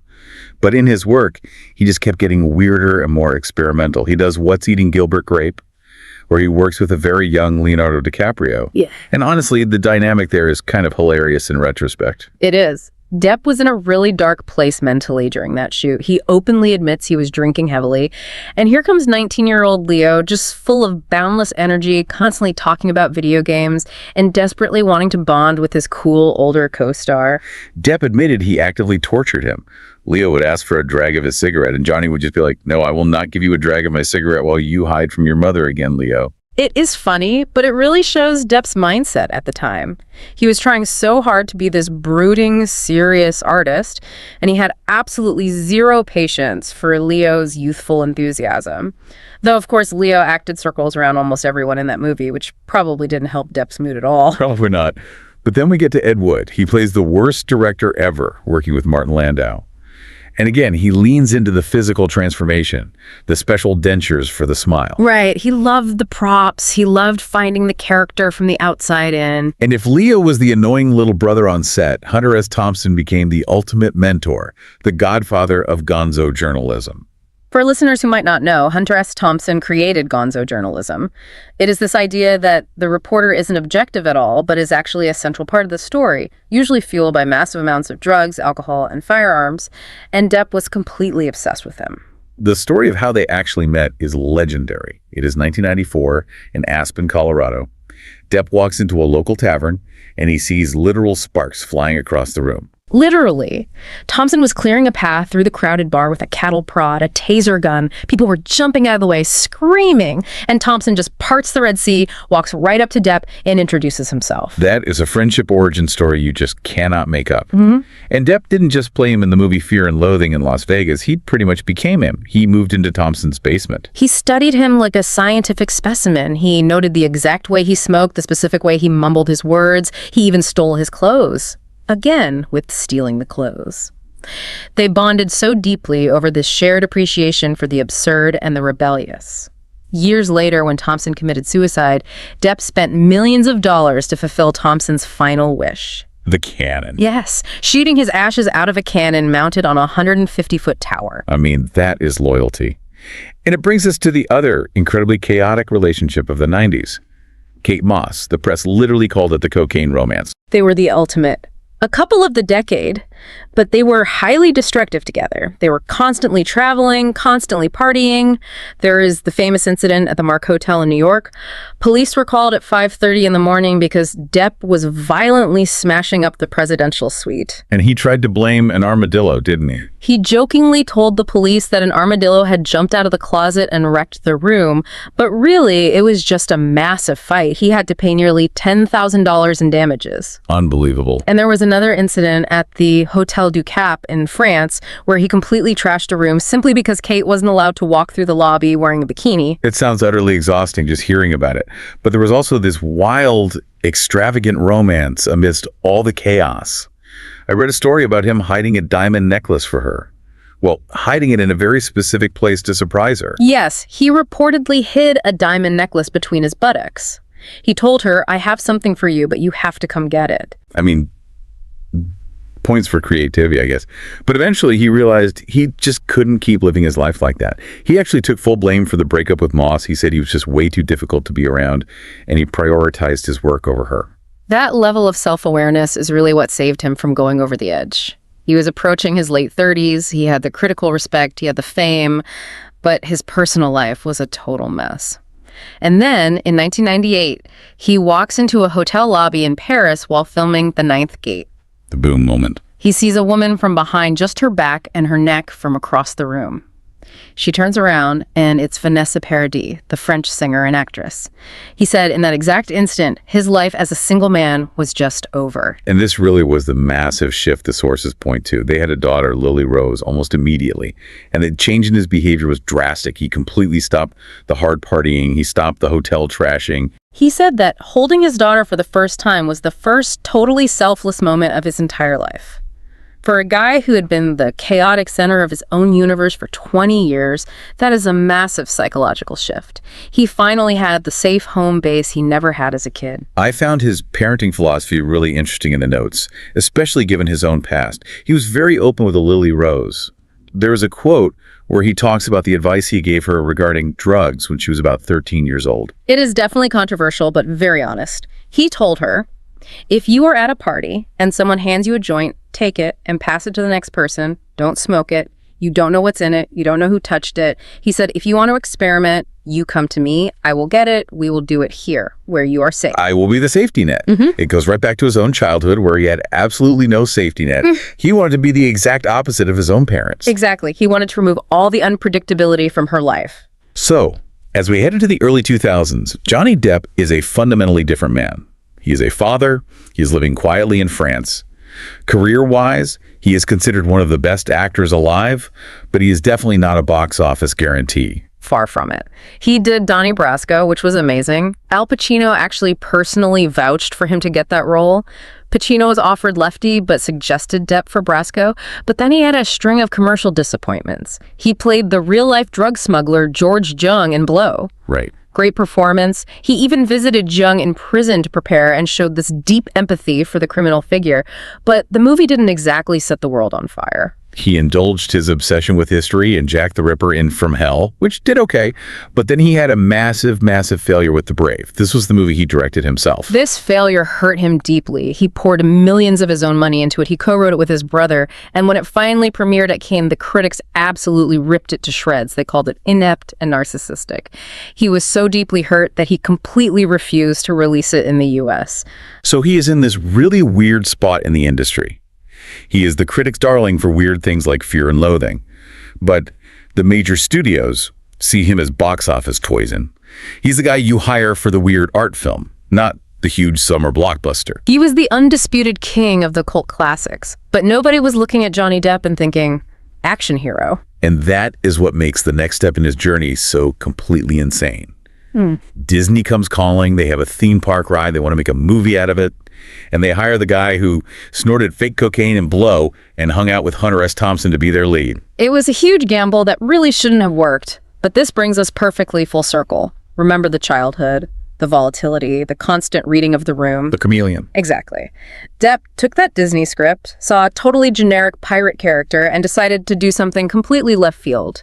He channeled Keith Richards from the Rolling Stones. He channeled the cartoon skunk, Pepe Le Pew. The studio executives were absolutely terrified. They thought he was actively ruining the movie. They were asking, is he drunk? Is he gay? But he stuck to his guns. He told them, if you don't like it, fire me. The exact same way he tried to get fired from 21 Jump Street. But this time, he wasn't rebelling against the art. He was fighting for it. And because he had spent a literal lifetime adapting, hiding, and creating these elaborate masks to protect himself, he created a character that was pure armor. Jack Sparrow is the ultimate trickster, and the entire world fell in love with him. It is a really powerful thought to leave you all with today. You really have to wonder, if he hadn't had that severely traumatic childhood in Kentucky, if he hadn't had to dodge flying ashtrays and move 40 different times, would he have ever developed the unique plastic ability to transform into these characters? I really don't think so. Comfort rarely creates that kind of eccentric genius. The volatility created the versatility. He had to be a chameleon to survive his mother, and eventually he used that exact same skill to conquer Hollywood.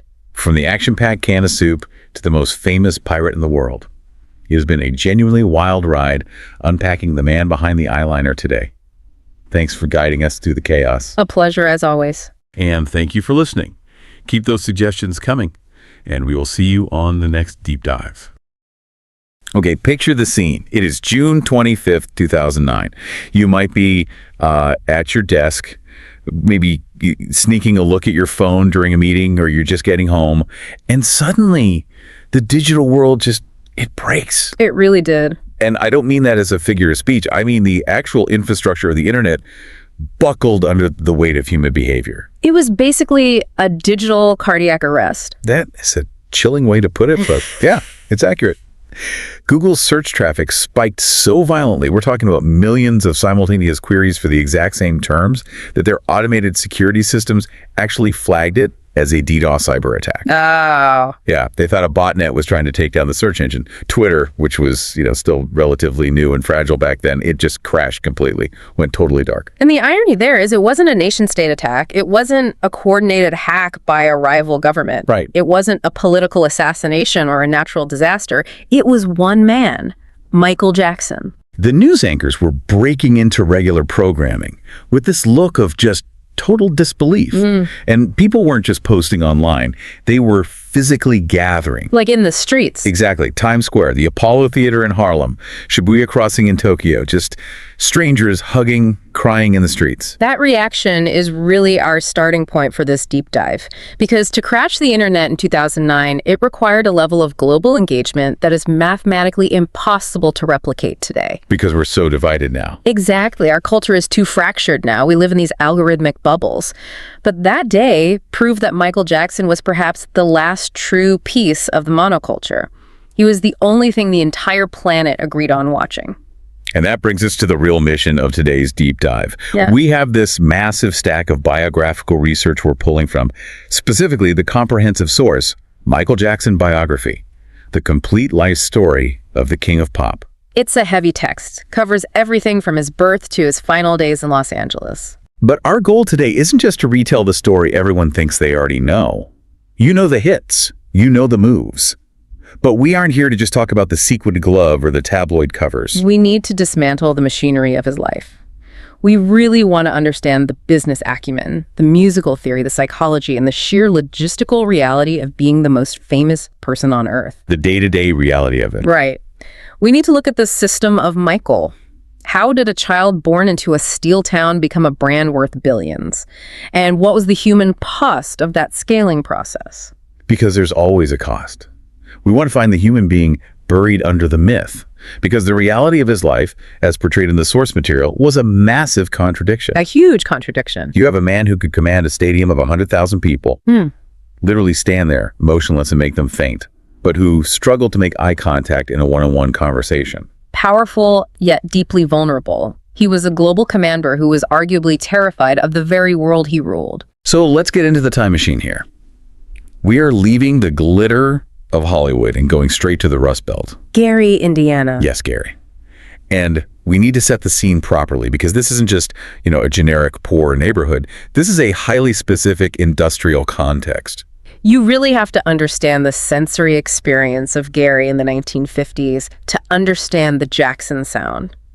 This wasn't some quiet, sleepy suburb. It was a steel town. The primary employer was U.S. Steel. And that changes the whole environment. Exactly. The air smelled like sulfur and burning coke, but more importantly, it was loud.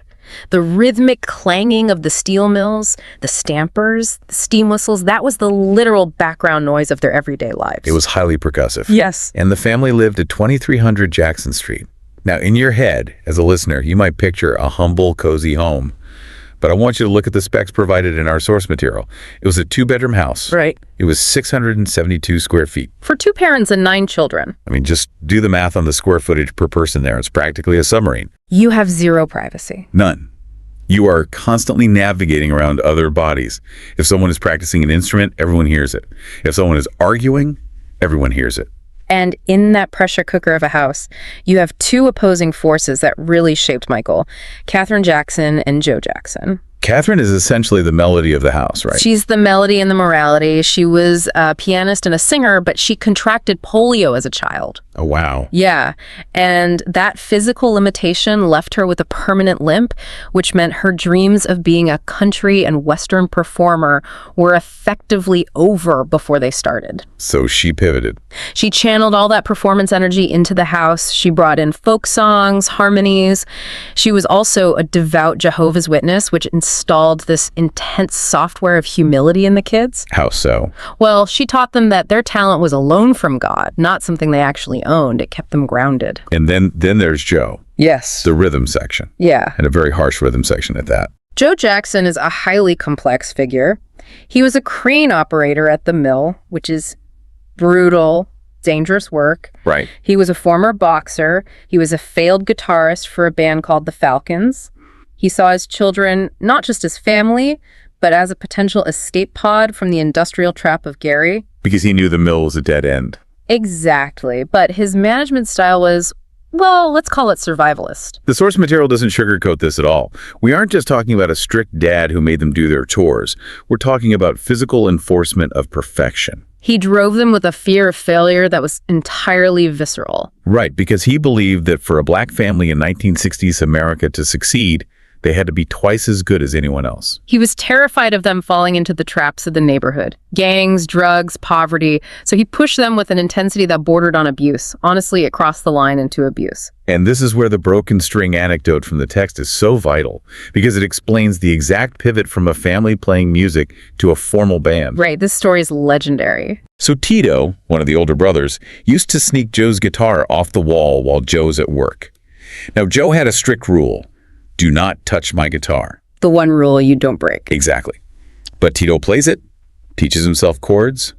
One day, inevitability strikes, and snap, a string breaks. The absolute nightmare scenario for a kid in that house. Joe comes home, sees the broken string. The boys are terrified.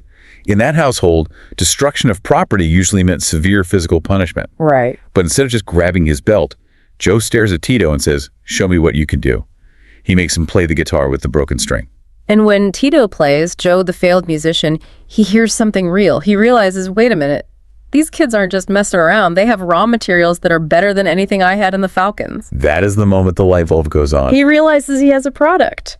So the rehearsals begin. And this is where Michael really enters the picture. He's the youngest, or one of the youngest at the time. He's only 5 or 6 years old. Barely out of toddlerhood. And the source describes him not just as a singer, but as a sponge. That's the key term, a sponge. Michael wasn't just talented, he was analytically observant. What do you mean by analytically? He would watch James Brown on television, but he wouldn't just watch the dance steps like a normal kid. He watched the feet, he watched the mic handling. He studied how Brown would drop the microphone and catch it by the cord. The mechanics of it. Exactly. He watched how James Brown controlled the entire band with a single hand gesture. He was actively deconstructing the performance. There's a note in the text here that mentions he was singing about heartbreak before he could even tie his shoes. That's the true prodigy element. He could convey the emotional weight of a 40-year-old man who had lost his wife while he was still literally playing with toy trucks. It's hard to wrap your head around. It's a form of emotional mimicry that borders on supernatural. He understood the feeling of the lyric even if he didn't have the life experience to back it up. But the cost of this sponge quality was his entire childhood. While other kids were playing baseball or tag outside, The Jackson boys were rehearsing until 2 or 3 in the morning. And remember, Joe had to be up at 6 a.m. for the steel mill shift. So the exhaustion level in that house was total. Just grinding them down. Michael would look out the window of their recording studio or their rehearsal space and see neighborhood kids playing at the park across the street. He described it later as a kind of torture. He was basically working a full-time, high-stress job at age 6. So they grind. They win the local talent shows. They go to New York and win the Apollo Theater Amateur Night, which is basically the gladiator arena of R&B. If you can survive the Apollo, you can survive anywhere. And eventually, word gets to Detroit. It's 1968. They reach the Holy Grail, Motown. Berry Gordy. The Motown machine. And the book uses the word machine, quite literally. Very literally. We have to understand what Motown was in the late 60s. It wasn't just a record label where you go hang out and record when you feel inspired. It was an assembly line. Like a car factory. Berry Gordy actually modeled it after the Ford assembly lines he saw in Detroit. You bring in raw talent at one end of the chassis, you process them, you polish them, you tune them, and you roll out a superstar at the other end. They actually had a finishing school, didn't they? They did. It was run by a woman named Maxine Powell. This part is fascinating. They taught the artists how to sit properly, how to hold a cigarette, even if they didn't smoke, just for the aesthetic. Oh, wow. They taught them how to elegantly exit a limousine, how to speak to royalty. They were grooming them to meet the Queen of England before they even had a hit record on the radio. They were building a class of black nobility. Precisely. And for most kids, that sounds like a nightmare boarding school. Yeah. You know, posture classes and etiquette. But the source says Michael actually loved it. He completely thrived on it. He treated Motown like a university. He would sit in the wings during rehearsals and just study Diana Ross. The sponge again. Right. He watched how she used her eyes to connect with the person in the very back row of the theater. He realized at a very young age that singing is only 50% of the job. The rest is psychology. Making the audience feel seen. You have to make the audience feel like you are singing only to them. He was a master student of showmanship. And Diana Ross became a huge mentor for him during this time. Huge. Now, Motown's PR machine actually spun this myth that Diana Ross discovered them, which wasn't true at all.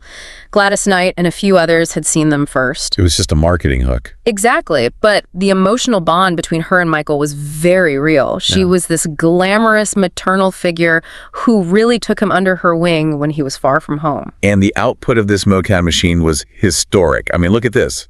The first 4 singles, I Want You Back, ABC, The Love You Save, I'll Be There, all 4 hit #1 on the Billboard Hot 100. Which had never happened in music history, a debut group hitting 4 consecutive #1s. Unprecedented. Yeah. And musically, if you just listen to I Want You Back, strictly from a theory perspective, it's incredibly complex. Oh, the bass line alone is legendary. It's essentially jazz fusion disguised as a 2-minute pop song. And Michael's vocal cuts right through it with this aggressive joy. Yes, aggressive joy is the perfect way to put it. He's attacking the notes. But here is the paradox of that era. The world sees this smiling kid with a perfect afro and a bright purple vest, radiating pure joy. But the reality behind the scenes was deep, profound isolation. Right, because he's touring constantly. Yeah. He's doing his schooling on tour buses with tutors. He has absolutely no peers his own age. He's in a golden cage. And the relationship with Joe didn't magically get better with success, did it? No, it got much more complicated. The perfectionism became tyrannical. Michael later admitted he would physically vomit from anxiety before seeing his father. That's heartbreaking. So you have this intense dichotomy. He is the most confident performer in the world the second he steps on stage, and a terrified child the second he steps off. So let's fast forward a bit. It's the mid-70s now. The cute kid phase is wearing off. The brothers are growing up. And the Jacksons are getting restless. They are. The whole music landscape is shifting. Disco is coming in. And the brothers want to write their own songs. They want to play their own instruments on the records. They want creative control. But Motown was a factory. They had a dedicated team of songwriters called the Corporation who wrote the hits. They basically wanted the boys to just sing what they were told to sing and smile. So in 1975, they make a massive, risky move. They leave Motown. This is the classic artist versus label conflict. The Jacksons wanted equity in their own art, so they took a massive risk and left for Epic Records. Which was a very messy divorce. They actually lost the name the Jackson 5 because Motown owned the trademark. Right. They had to rebrand simply as the Jacksons, and even worse, they lost their brother Jermaine in the move. Why did Jermaine stay? Jermaine was married to Hazel Gordy, who was Berry Gordy's daughter. Talk about a massive conflict of interest. Oh, wow. Yeah, that's complicated. So he stayed at Motown. Michael is now stepping out with his other brothers, minus Jermaine, and minus the brand name that made them famous. This is usually the danger zone for child stars. This is the exact moment where the career usually dies. You're too old to be cute, but the public just doesn't want to take you seriously as an adult artist. Exactly. Most child stars fade into obscurity right here. But Michael was plotting something completely different. He was actively looking for a sound that would separate him from the boy band image once and for all. And the turning point for that sound comes from a movie, The Wiz. Which was the all-black retelling of The Wizard of Oz. Michael played the Scarecrow. Now, the movie itself wasn't a massive commercial hit, right? No, it wasn't. But the production of it changed music history forever because that is where Michael met Quincy Jones. Quincy is the bridge. He comes from the jazz world. He worked with Sinatra, Ray Charles. Quincy provided the sonic architecture that Michael needed. Think about it. Michael had the rhythm, the melody, and the pop instinct, but Quincy had the orchestration. He knew how to build a Wallace sound. He treated pop music with the sophistication and depth of a classical symphony.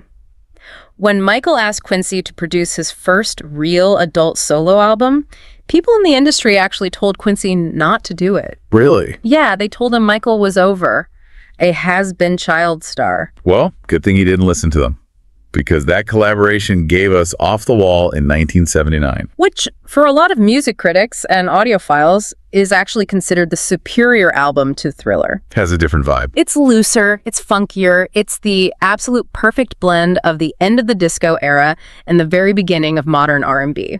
And Michael wasn't just a singer on this project. He was stepping up creatively. Oh, definitely. Look at the track. Don't Stop Till You Get Enough. Michael wrote that entirely. He recorded the demo in his own home studio. The source mentions he actually used glass soda bottles as percussion instruments on the demo to get that specific clinking sound. Just grabbing whatever was around. It showed he wasn't just a vocalist waiting for instructions. He was a full-fledged arranger. So the album comes out, and it sells 20 million copies. It's an undeniable smash hit.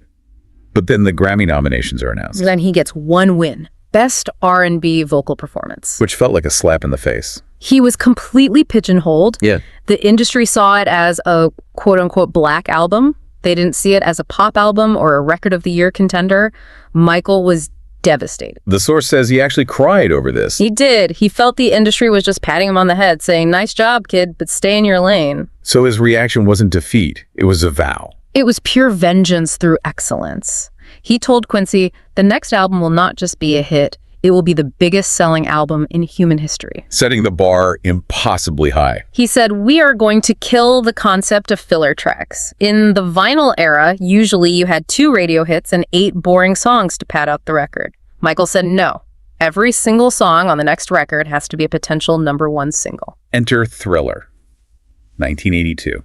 The strategy here was incredibly deliberate. They weren't just making songs, they were targeting demographics like a political campaign. It was military precision. They needed to capture the white rock audience to reach the numbers Michael wanted. So what do? They call Eddie Van Halen. Which was unheard of.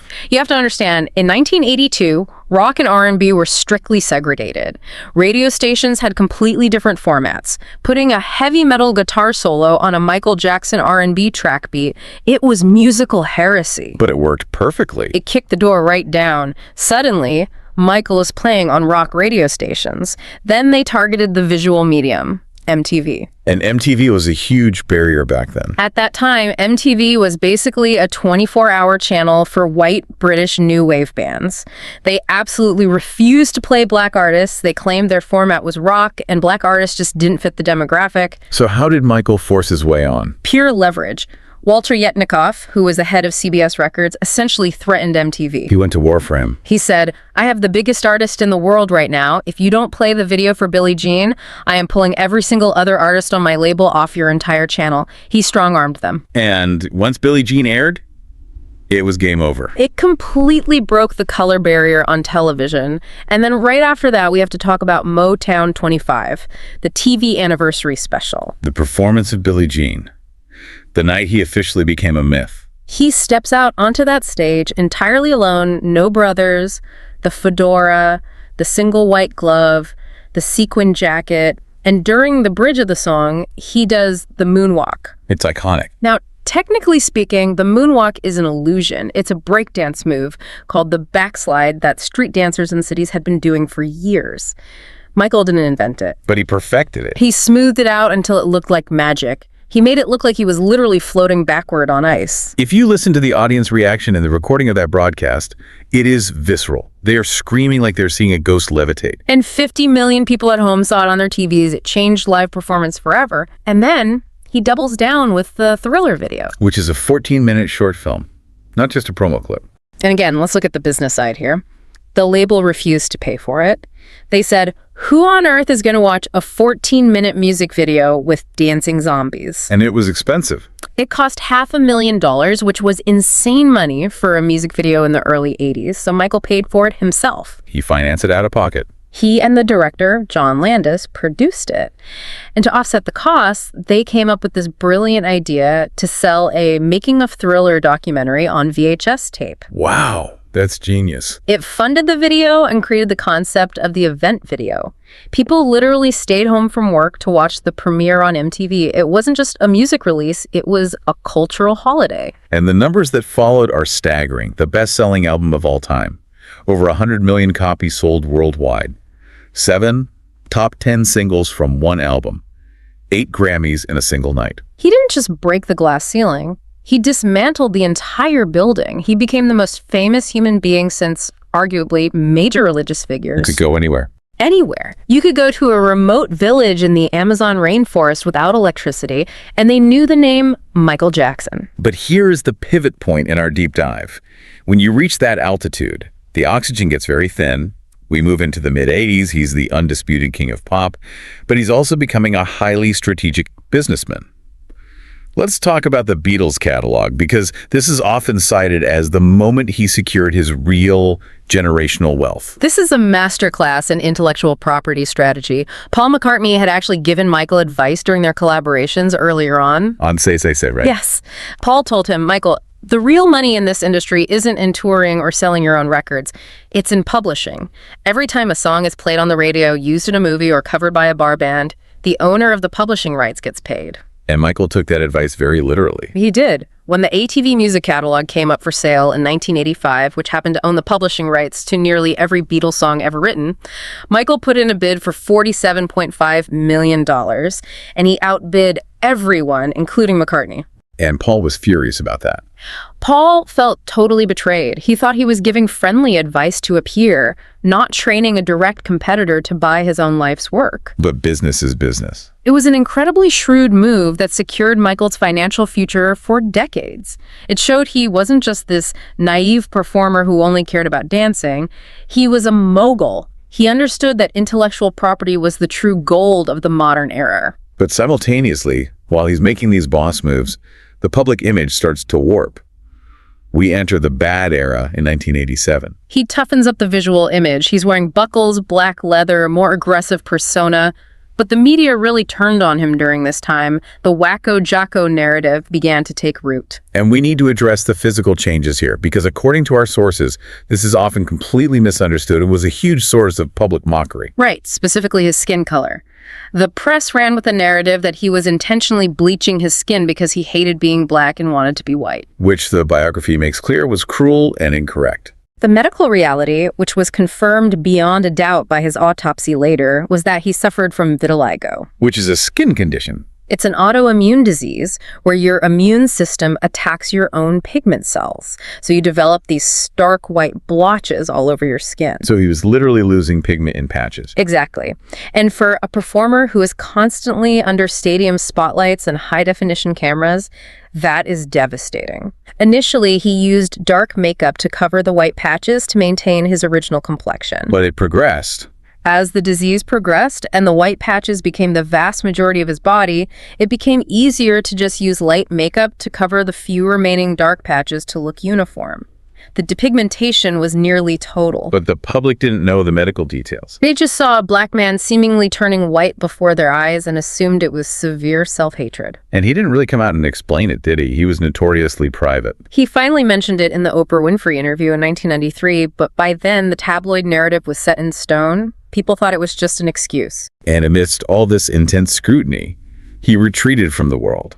He built Neverland. Neverland Ranch. Purchased in 1988, this is where the psychology of Michael gets very heavy.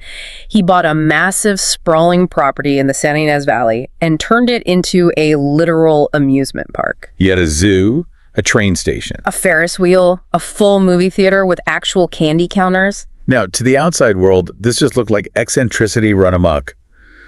A grown man with millions of dollars living in a private theme park. But if we analyze it through a psychological lens, as the biography does, it's clearly a profound trauma response. He was attempting to buy the childhood he never had. Because he missed it all in Gary. He never got to go to the park. He never got to play tag. He was working in smoke-filled adult nightclubs at age 8. So he built a contained world where he could be a child forever, safely. And he opened it up to other kids, right? Sick children, underprivileged kids from the cities. He did. He deeply believed in the healing power of joy. He wanted to share this utopia he built. He felt safe among children because, in his view, children didn't want anything transactional from him. They didn't want a record deal. They didn't want his money or his fame. They just wanted to ride the rides and play video games. Adults were always trying to take something. Children were pure. But that worldview, that extreme naivete, it ultimately led to his destruction. It was his massive blind spot. He invited families into his private sanctuary. He had sleepovers. And in 1993, the first allegation hits Jordan Chandler. The impact of that news was nuclear. It was instant cancellation long before we even had a word for it. Corporate sponsors like Pepsi dropped him immediately. And the police raided Neverland. They raided the ranch. They actually strip searched him and photographed his naked body for evidence to see if it matched descriptions given by the accuser. It was a level of humiliation on a global scale that is hard to fathom. But the case didn't actually go to a criminal trial. It was settled out of court. Right. Michael settled the civil case for around $23 million. His legal and business team advised him that a trial would take years, drag his name through the mud daily, and completely destroy his career, so he should just pay the money to make it go away. But to the general public, most people read settlement as guilty. Precisely. Legally speaking, a settlement is just a business decision to stop a costly lawsuit. It is definitively not an admission of guilt. But in the court of public opinion, the check was the verdict. And this is when the reliance on painkillers really begins to take hold, according to the text. The stress of the allegations, the public humiliation, combined with very real physical pain from a scalp burn and various accidents on stage over the years, he started numbing himself. Then, over a decade later, in 2005, it happens all over again. Gavin Arvizo trial. But this time, he fights it in court. This was a full criminal trial. If he lost this one, he was going to state prison for a very long time. The stakes were absolute. The media circus pitched outside the Santa Barbara courthouse was insane. It was broadcast globally. What was the defense strategy this time around? His lead lawyer, Tom Mesereau, went purely on the offensive. Instead of just playing defense and saying Michael is innocent, they systematically dismantled the accuser's credibility. How did they do that? They showed a documented pattern of the accuser's family targeting other celebrities for financial gain. They brought in character witnesses and people who completely contradicted the timeline of events the prosecution presented. And the verdict was very clear. Not guilty on all counts. A complete, across-the-board acquittal. So he was legally vindicated? Legally, yes. But the expert analysis provided in the source material here is crucial. Legal vindication did not bring public rehabilitation. It broke him. The trial entirely broke him. Physically, he was incredibly frail. He lost a dangerous amount of weight during the trial. Financially, he was almost completely ruined. From the legal fees. He had to heavily leverage his ATV music catalog just to pay the massive legal bills and keep his estate afloat. He was never the same person after 2005. He walked out of Neverland after the verdict and basically never lived there again. He said the police raids had permanently violated the space. Which brings us to the final act of this deep dive, 2009. The tragedy of This Is It. This was the ultimate Hail Mary. By 2009, Michael was drowning in complex debt. He was facing foreclosure on several properties. He urgently needed a massive cash injection to save his assets for his children. So AEG Live announces a major residency at the O2 Arena in London. And the initial announcement was a massive success. The tickets sold out in hours. The demand was still there. But look at the logistical numbers. It was 50 shows. 50 shows? I mean, doing 50 high-energy stadium shows is a grueling marathon for a 25-year-old pop star in absolute peak physical condition. Michael was 50 years old, physically frail, and deeply chemically dependent on prescription medications. It was an act of sheer desperation. He felt he had absolutely no other choice. He wanted his kids, Prince, Paris, and Blanket to see him perform at his peak at least once, and he desperately needed the capital. The rehearsals for those shows, the source describes them as a heartbreaking roller coaster. Extremely erratic. Some days he'd come into the Staples Center and the old magic was right there. The voice was crisp, the moves were sharp, the total command of the stage. The crew would literally have tears in their eyes watching him. But then the next day. Other days he was shivering, wrapped in heavy blankets, too weak to perform, just looking totally lost and confused. The pressure to deliver was immense. And his greatest enemy during this time was insomnia. Chronic, intractable insomnia. His mind simply wouldn't shut off. Between the adrenaline of rehearsing and the crushing stress of the debt, he literally could not achieve natural sleep. And this is exactly what led him to hire Dr. Conrad Murray. And the administration of propofol. Now, for the listeners, can you explain what propofol actually is? Because it's not Ambien. It's not an over-the-counter sleep aid. No, not at all. Propofol is colloquially called the milk of amnesia. It is a heavy surgical anesthetic used in hospitals to induce comas for major operations. Like when you get surgery. Right. It requires intubation, constant oxygen, and EKG heart monitoring.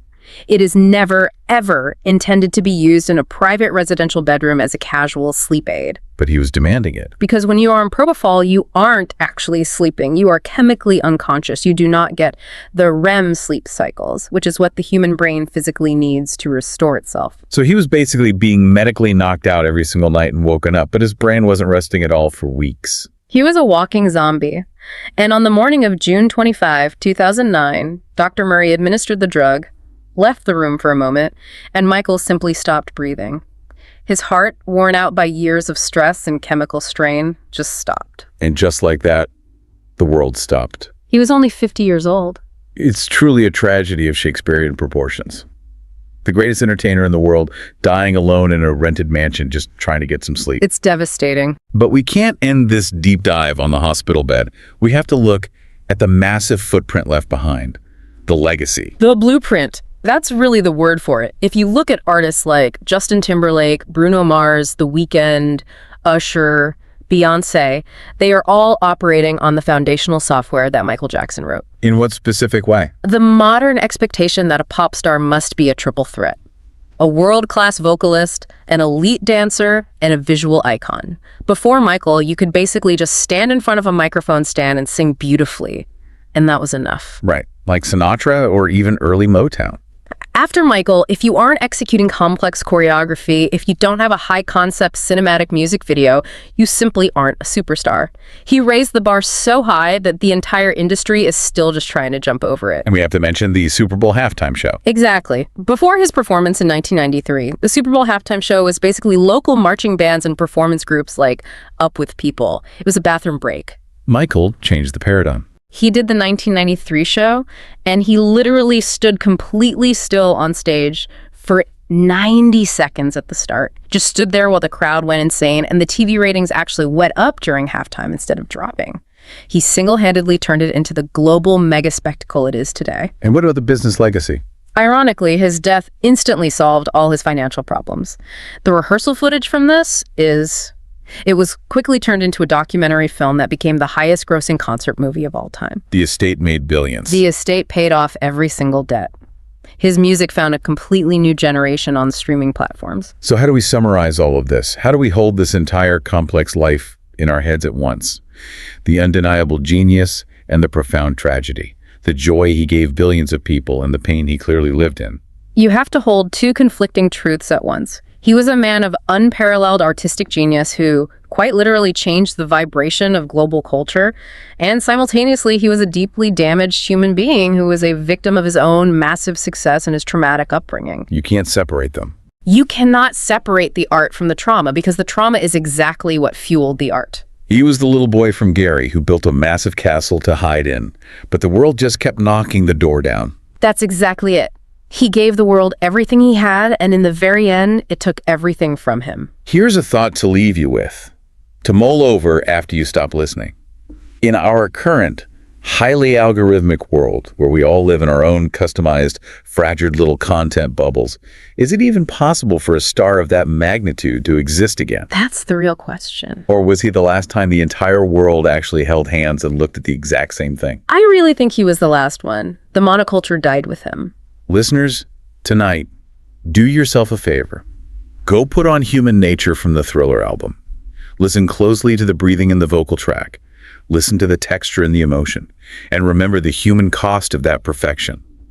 Thanks for diving in with us. Until next time. You know, there are certain figures in pop culture that act almost like a Rorschach test. Oh, absolutely. Like you say their name, and everyone listening sees something completely different just based on their own generation or their background. Yeah, it's really the ultimate litmus test of when you actually started paying attention to the world. Exactly. Yeah. I mean, if I say the subject of today's deep dive to an older generation, they see the baddest man on the planet. Right, the terrifying force of nature. Yeah, just this kid in black trunks, no robe, coming out and knocking people unconscious in 90 seconds. But if you say the exact same name to someone from Gen Z, They just see the guy from The Hangover. right, they see the podcaster, this sort of lovable, weed-smoking philosopher who feeds pigeons. And then, if you say that name to a prosecutor from the early 90s or a women's rights advocate, they see a convicted monster. They see a predator. And that is the paradox we are wrestling with today. The subject is Mike Tyson. It is a heavy one. It really is. We've gathered this massive stack of sources and research today to try and make sense of these entirely incompatible versions of one man. But our mission for this deep dive, it isn't just to do a standard biography. No, we definitely don't want to just read his Wikipedia page or list off his knockouts. That's been done to death. Right. The angle we found in the source material, and what makes this super fascinating for you listening right now, is that we are analyzing Tyson's life specifically as a character arc. Which is usually a term we reserve for fiction, right? Screenwriters talk about character arcs. Yeah, but it applies so perfectly to real life. Because in any good story, a character starts out with a specific worldview. They think the world works a certain way. And then they go through the fire. Exactly. They face challenges or extreme trauma or massive success, and that original worldview just shatters. They are forced to reevaluate who they are. We see it all the time in wrestling or movies. The heel turns face where the bad guy realizes he's wrong. Or the hero gets corrupted and becomes the villain. We love stories like that because they allow us to empathize with the character and, see our own reflection. It forces you to ask, well, what would I do? Right. If you woke up tomorrow with $100 million in fists that could literally kill a man, would you be a hero or would you be a monster? And our sources today are arguing that Mike Tyson is the ultimate real-world case study of that exact transformation. He's this agent of chaos trying desperately to become a beacon of hope. Or at least trying to convince us, and maybe himself, that he is. I like that skepticism. We really need to keep that critical lens on as we go through this, because the sources are framing his life as an allegory for the black male experience in America, covering the rage, the glory, the failure, the monstrosity, and the redemption. So to understand that full arc, we really have to understand the starting point. The origin of the monster. And we aren't using the word monster lightly here. That is how the media portrayed him, and often how he portrayed himself. But monsters aren't born, they are made. Yeah, and the research describes Tyson's early life as a quote-unquote got it out the mud story. But honestly, reading through these notes, it feels like a massive understatement. It's a euphemism. We aren't just talking about a kid who was broke. No, this was a very specific flavor of psychological hell. Right, we have to look at the texture of that poverty, the environment his brain was forming in. His mother ran a brothel out of their home. I mean, let's just pause on that for a second. Think about what that actually means for a child's development. We are not talking about a rebellious teenager. We are talking about a toddler, a kindergartner. It means he had a front row seat to the rawest, ugliest parts of human sexuality and transaction before he could even read a book. Yeah, witnessing his mother with strange men, seeing violence in the living room. And there is a really heartbreaking detail in the research about this. It notes that young Tyson felt this intense, specific type of jealousy. Because he saw his mother giving affection to these clients. Exactly. She's showing warmth, or at least a fake kindness to get paid, to absolute strangers. And meanwhile, her own son feels completely invisible. That is a massive wound to your attachment style. When you're a little kid and your primary caregiver is showering attention on transactional clients while you're pushed to the shadows. It teaches you something incredibly dangerous about your own value.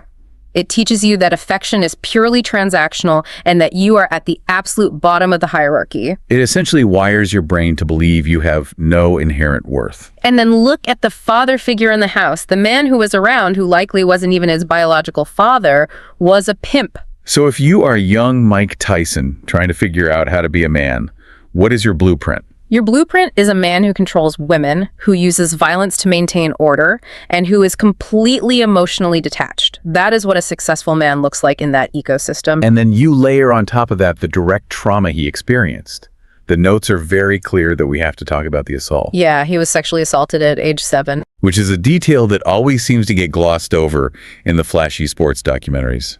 People just want to skip to the highlights of him knocking guys out. But you cannot skip it if you want to understand the arc. Think about the profound powerlessness of that moment.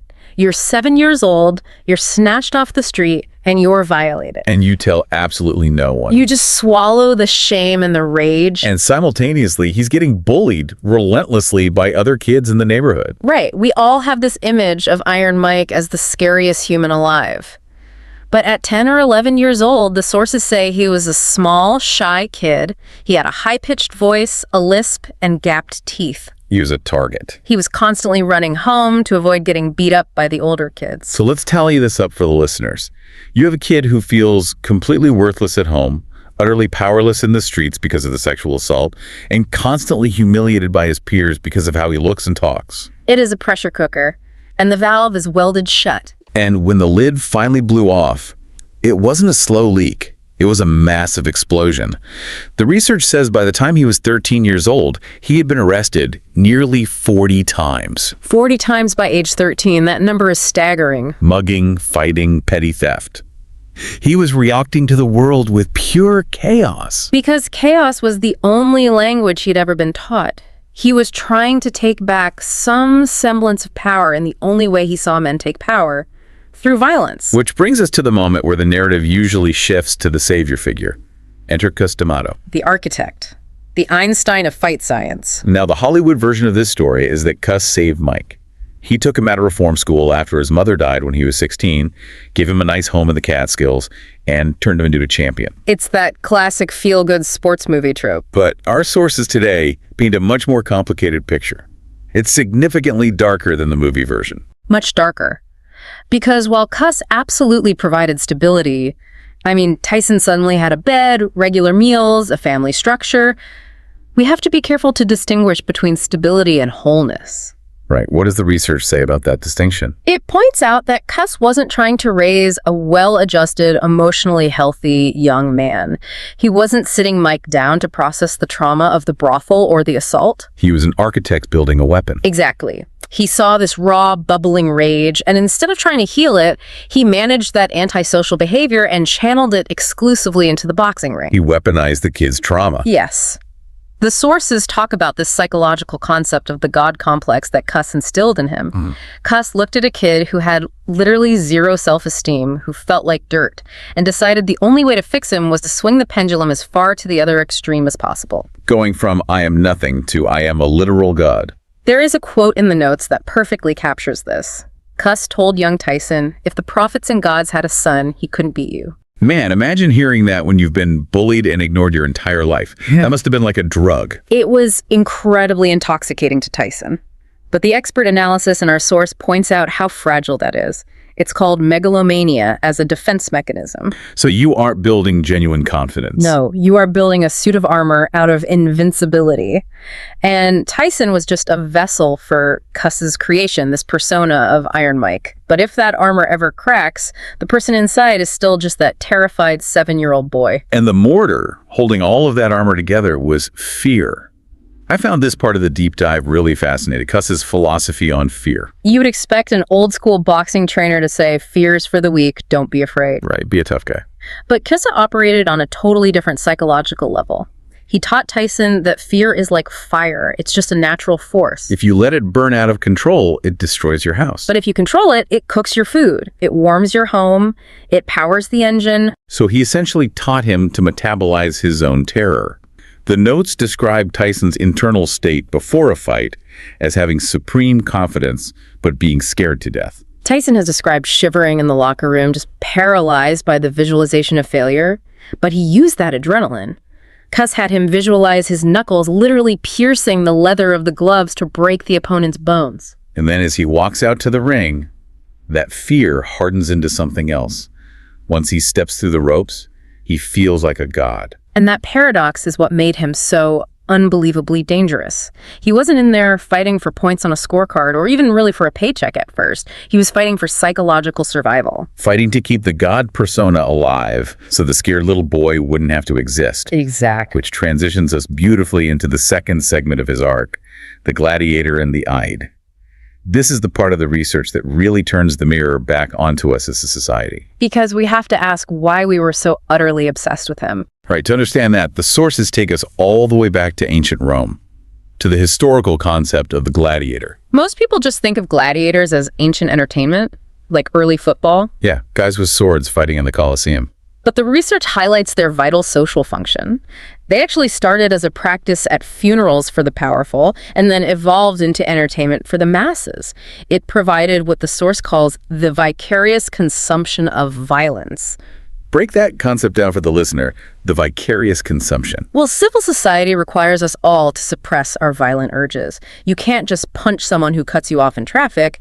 That repression builds tension among the masses. So watching controlled violence provides a catharsis. Right. It actually kept the peasants from revolting. It provided social cohesion. We watched them destroy each other in the arena, and we get the psychological release without having to commit violence ourselves. But the catch is, the sources note that gladiators are a protected class only conditionally. Highly conditional. As long as they fulfill their role, we treat them like royalty. But the second they stop performing or stop winning, that protection vanishes. And boxing is really the modern arena. The deep dive notes point out that it's the ultimate performance of traditional masculinity, dominating another man through sheer physical will. But it's also a very unique social space. The expert analysis here is brilliant. Boxing is essentially a safe space where men are allowed to exhibit emotions that are usually totally forbidden in public. Like physical intimacy, joy, deep pain, and fear. Yes. The source makes a really poignant societal commentary here. It points out that Black men in America are often only allowed to safely exhibit a very narrow range of emotions publicly, usually lust, anger, or reverence. But in the sports arena, that emotional range expands dramatically. It does, but it is strictly confined to the ring or the field. And even within that context, Tyson felt very different than the fighters who came before him. You look at Muhammad Ali or Sugar Ray Leonard, they were showmen, they were performers. Tyson wasn't a showman. Tyson was primal. And this is where the psychoanalytic theory comes into the source material, Freud's concept of the mind. Right, let's do a quick refresher for anyone who hasn't taken Psych 101 in a while. Freud split the mind into 3 parts: the superego, the ego, and the id. Keeping it simple, the superego is your moral compass. It's the part of you trying to follow the rules and do the right thing. The ego is the mediator trying to navigate reality. And the id is pure, unfiltered desire and aggression. It's the toddler brain. Pure passion, lust, anger. I want to punch this guy, so I'm going to punch him. No filter. The argument here is that Tyson represented the entire world's id. Absolutely. Society acts as the superego. We are constantly holding ourselves back. Tyson was the fantasy of letting go completely. Society lived vicariously through his total lack of restraint. We loved that he did what we secretly wanted to do but couldn't. And you can see it in his presentation, the aesthetics of fear. Yeah, the notes detail how he completely stripped away the traditional showmanship of boxing. All he had, the fancy robes and the poetry. Tyson walked out in a towel with a hole cut in the middle of it. No flashy robe. No upbeat music either. Sometimes just a single droning note or the sound of chains clanking. No socks, just black trunks. And he didn't do the typical wrestling promo faces or glare for the cameras. The source says he just stared at his opponents like they were food. Staring at them like food. That is chilling. It weaponized that fear we talked about earlier, and the stats back it up.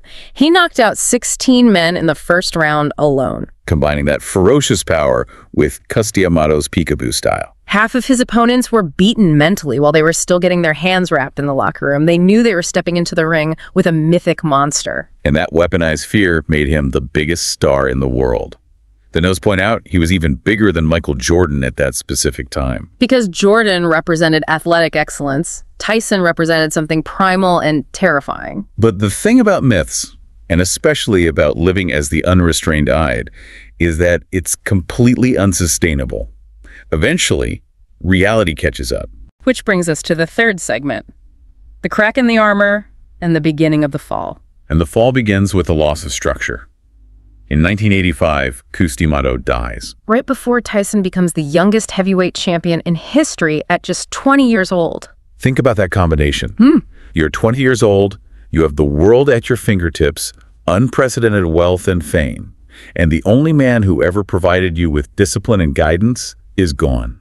It created a massive vacuum in his life, and nature abhors a vacuum. And stepping right into that vacuum was Don King. The notes do not mince words about Don King. They describe him as a snake. Yeah, the source material highlights his background. King had reportedly killed 2 people in his past, one of them over a $600 debt. So Tyson transitions from Customado, a man who lived simply and only cared about discipline and boxing legacy, to Don King, a man who represented pure exploitation and excess. King didn't want to manage Tyson's antisocial behavior. He wanted to feed it, because a chaotic, unmoored Tyson was easier to exploit financially. And around the same time, the personal structure collapses too. We have to discuss his marriage to Robin Givens. The gold digger narrative. That was the public perception at the time. The media painted it as this massive mismatch. She was the polished Hollywood product, claiming to be a Sarah Lawrence med student, and he was the raw street kid. Right. The accusation was that she was just using him for his money. Yeah. There were claims of a pregnancy that led to the marriage, and then a subsequent miscarriage where she supposedly didn't gain any weight. The public completely turned on her. But our source requires us to apply a much more nuanced lens here. We have to be able to hold 2 things as true at the same time. Okay, what are the 2 truths? First, it's possible that Givens was seeking the spotlight and the financial benefits of the marriage. But second, and much more importantly, Tyson was almost certainly unhinged and highly abusive, exactly as she claimed. The deep dive specifically references that infamous Barbara Walters interview. If you go back and watch that interview today, it is deeply unsettling. Givens is sitting there on national television describing her husband as scary and volatile, saying he has a violent temper. And Tyson is just sitting right next to her in silence, staring. It's incredibly dark. But as a society, we largely ignored her warnings. We labeled her a gold digger because it was easier than confronting the reality that our favorite gladiator was hurting people outside the ring. We wanted the show to continue. But the show was about to hit a brick wall. The turning point. Tokyo. Buster Douglas. This is the moment the myth shatters. The source sets the scene leading up to the fight perfectly. Tyson's preparation was virtually non-existent. He was partying extensively with Japanese women, doing drugs, and having these incredibly lethargic sparring sessions. He had zero respect for Buster Douglas. He thought he was invincible. But Douglas had a very different motivation. His mother had died shortly before the fight. So Douglas stepped into the ring with absolutely no fear. The worst thing that could possibly happen to him had already happened. And the fight itself reveals just how far Tyson's camp had fallen. There is this unbelievable detail about his corner being completely unprepared when his eyes started swelling shut. They didn't even have an end swell. For you listening, an end swell is a basic standard piece of cold metal equipment every boxing cut man uses to push down swelling. It's boxing 101. And because they didn't have one, what did they use? They filled a rubber latex glove with ice water and pressed it against his eye. A makeshift water balloon. The source quotes Teddy Atlas, calling it dumb mediocrity. It proved that the discipline, the science, the fear that Cuss had instilled it was all gone. And when Douglas knocked him out, The invincibility was gone too. The world saw the monster could bleed. The id was wounded. And a wounded id is a very dangerous thing. Which leads us into segment 4. The descent. The prison years, the bite, and the sideshow. This is where we have to address the rape conviction. We do. And we need to be very clear about the stance of the source material here. Despite Tyson's continuous denials to this day, the fact is he was convicted and sentenced to jail. The source emphasizes heavily that he is a convicted rapist. It is an established fact of his record. And the cultural reaction to that conviction is really what the expert analysis focuses on. Because the reaction was incredibly revealing about us as a society. It was rampant victim blaming, people publicly questioning why she went to his hotel room, trying to pick apart her character. Many people actively supported Tyson throughout the trial and the convictions, specifically because he was the gladiator. Exactly. It highlights this dark societal tendency to excuse a gladiator's sins as long as they continue to perform for us. We were willing to overlook monstrosity as long as it entertained us. So Tyson goes to prison. While he's in there, he converts to Islam. And when he comes out, there's this massive media push about how he is a reformed man. But the source explicitly points out that those narratives failed. Because they weren't true. Tyson himself admits now that he came out of prison and was still incredibly messed up. He admitted to getting a prison guard pregnant while incarcerated. He came out still completely addicted to sex and drugs. The internal rot hadn't been cured at all. And when he returned to the ring, he just couldn't compete with highly disciplined fighters anymore. Fighters like Evander Holyfield and Lennox Lewis. Which culminates in the Holyfield ear bite. Just the ultimate unhinged moment. He literally bit a chunk of Holyfield's ear off and spat it onto the canvas. Because the boxing skills had eroded. So the ad, feeling trapped and outclassed, resorted to pure, grotesque violence. The expert analysis calls this the moment he officially lost the heart of the people. Right. The aura of the terrifying but respectable gladiator was gone. He transitioned into a sideshow oddity. People weren't tuning in to see athletic greatness, they were tuning in to see a car crash. And the final nail in the coffin of his legendary status was the 2002 knockout loss to Lennox Lewis. The ad was completely fractured. He was broken physically, psychologically, and economically. Which brings us to the 5th segment of our deep dive. Rock bottom and the eventual transformation. The void. Describe the void for us based on the notes. Because it wasn't just losing boxing matches. No, it was a total collapse. Despite making hundreds of millions of dollars in his career, he was $60 million in debt. He was tied up in lawsuits against Don King. And his physical state was a reflection of his mental state. The notes describe him as fat, bloated, and unhealthy. And then, arguably the most devastating tragedy of his life occurs, the accidental death of his 4-year-old daughter, Exodus. She died in a horrific treadmill accident at home. Just unimaginable grief. The source notes that his drug use during this period shifted completely. It wasn't about partying or celebrating anymore. It was pure pain management. He was using substances to numb his intense self-hate. He has said he viewed himself as a piece of shit. He was trying to erase himself, but then a major catalyst enters the picture. His wife, Kiki Spencer. The notes highlight that she brought something crucial to his life. Not just emotional support, but strategic vision. She saw a path forward for his recovery that involved pivoting his entire public persona. She pushed him toward Hollywood and mainstream media. But our source provides a very important critical analysis here regarding Kiki's role. Yes, the source warns against falling into the good woman trope. That classic narrative where the break-in violent man is magically fixed by the unconditional love of a patient woman. Right. While Kiki undeniably helped him course correct, the source notes the concerning tradition of broken men expecting a woman to save them. The quote is, "A good girlfriend isn't a replacement for therapy." I think that's such a vital takeaway for anyone listening. You cannot place the burden of your own mental health entirely on your partner. Exactly. But with her strategic push, he did start to shift. And that shift really entered the mainstream with his cameo in The Hangover in 2009. That was such a bizarre cultural moment. It was really the first time the monster became cuddly. Or self-aware. The expert notes compare this to a classic professional wrestling trope. The comedy term. Right. When the scary monster heel gets older and can't perform at the same level, you turn him into a comedy novelty act to keep him over with the audience. He was singing Phil Collins on screen, and we were suddenly laughing with him instead of just being terrified of him. It made him palatable again, and he leveraged that goodwill to go much deeper with his one-man show, The Undisputed Truth. directed by Spike Lee, right on Broadway. That was a huge risk, but it paid off. He stood up there and laid all his demons completely bare. He humanized the beast, he took ownership of the madness, and started this transition into almost a guru-like figure, which perfectly sets up our final segment today. Segment 6, the third act, or the philosopher phase. Look at who Mike Tyson is today. He's a successful podcaster. He owns a massive cannabis business. He presents himself as this gentle grandfather figure. But the source material dives into the deep complexity of his current introspection. It's not just a clean, happy ending. No, it's very fraught. He talks openly about how much he hates the man he used to be, the monster. But he also admits something incredibly dark. He admits that he misses him. There is a direct quote in the notes that is just haunting. He says, "I miss him because when he comes out, hell is coming with him." That sends chills down your spine. What is the psychological read on that? It suggests he fears that the monster is who he truly is when he is feeling most alive.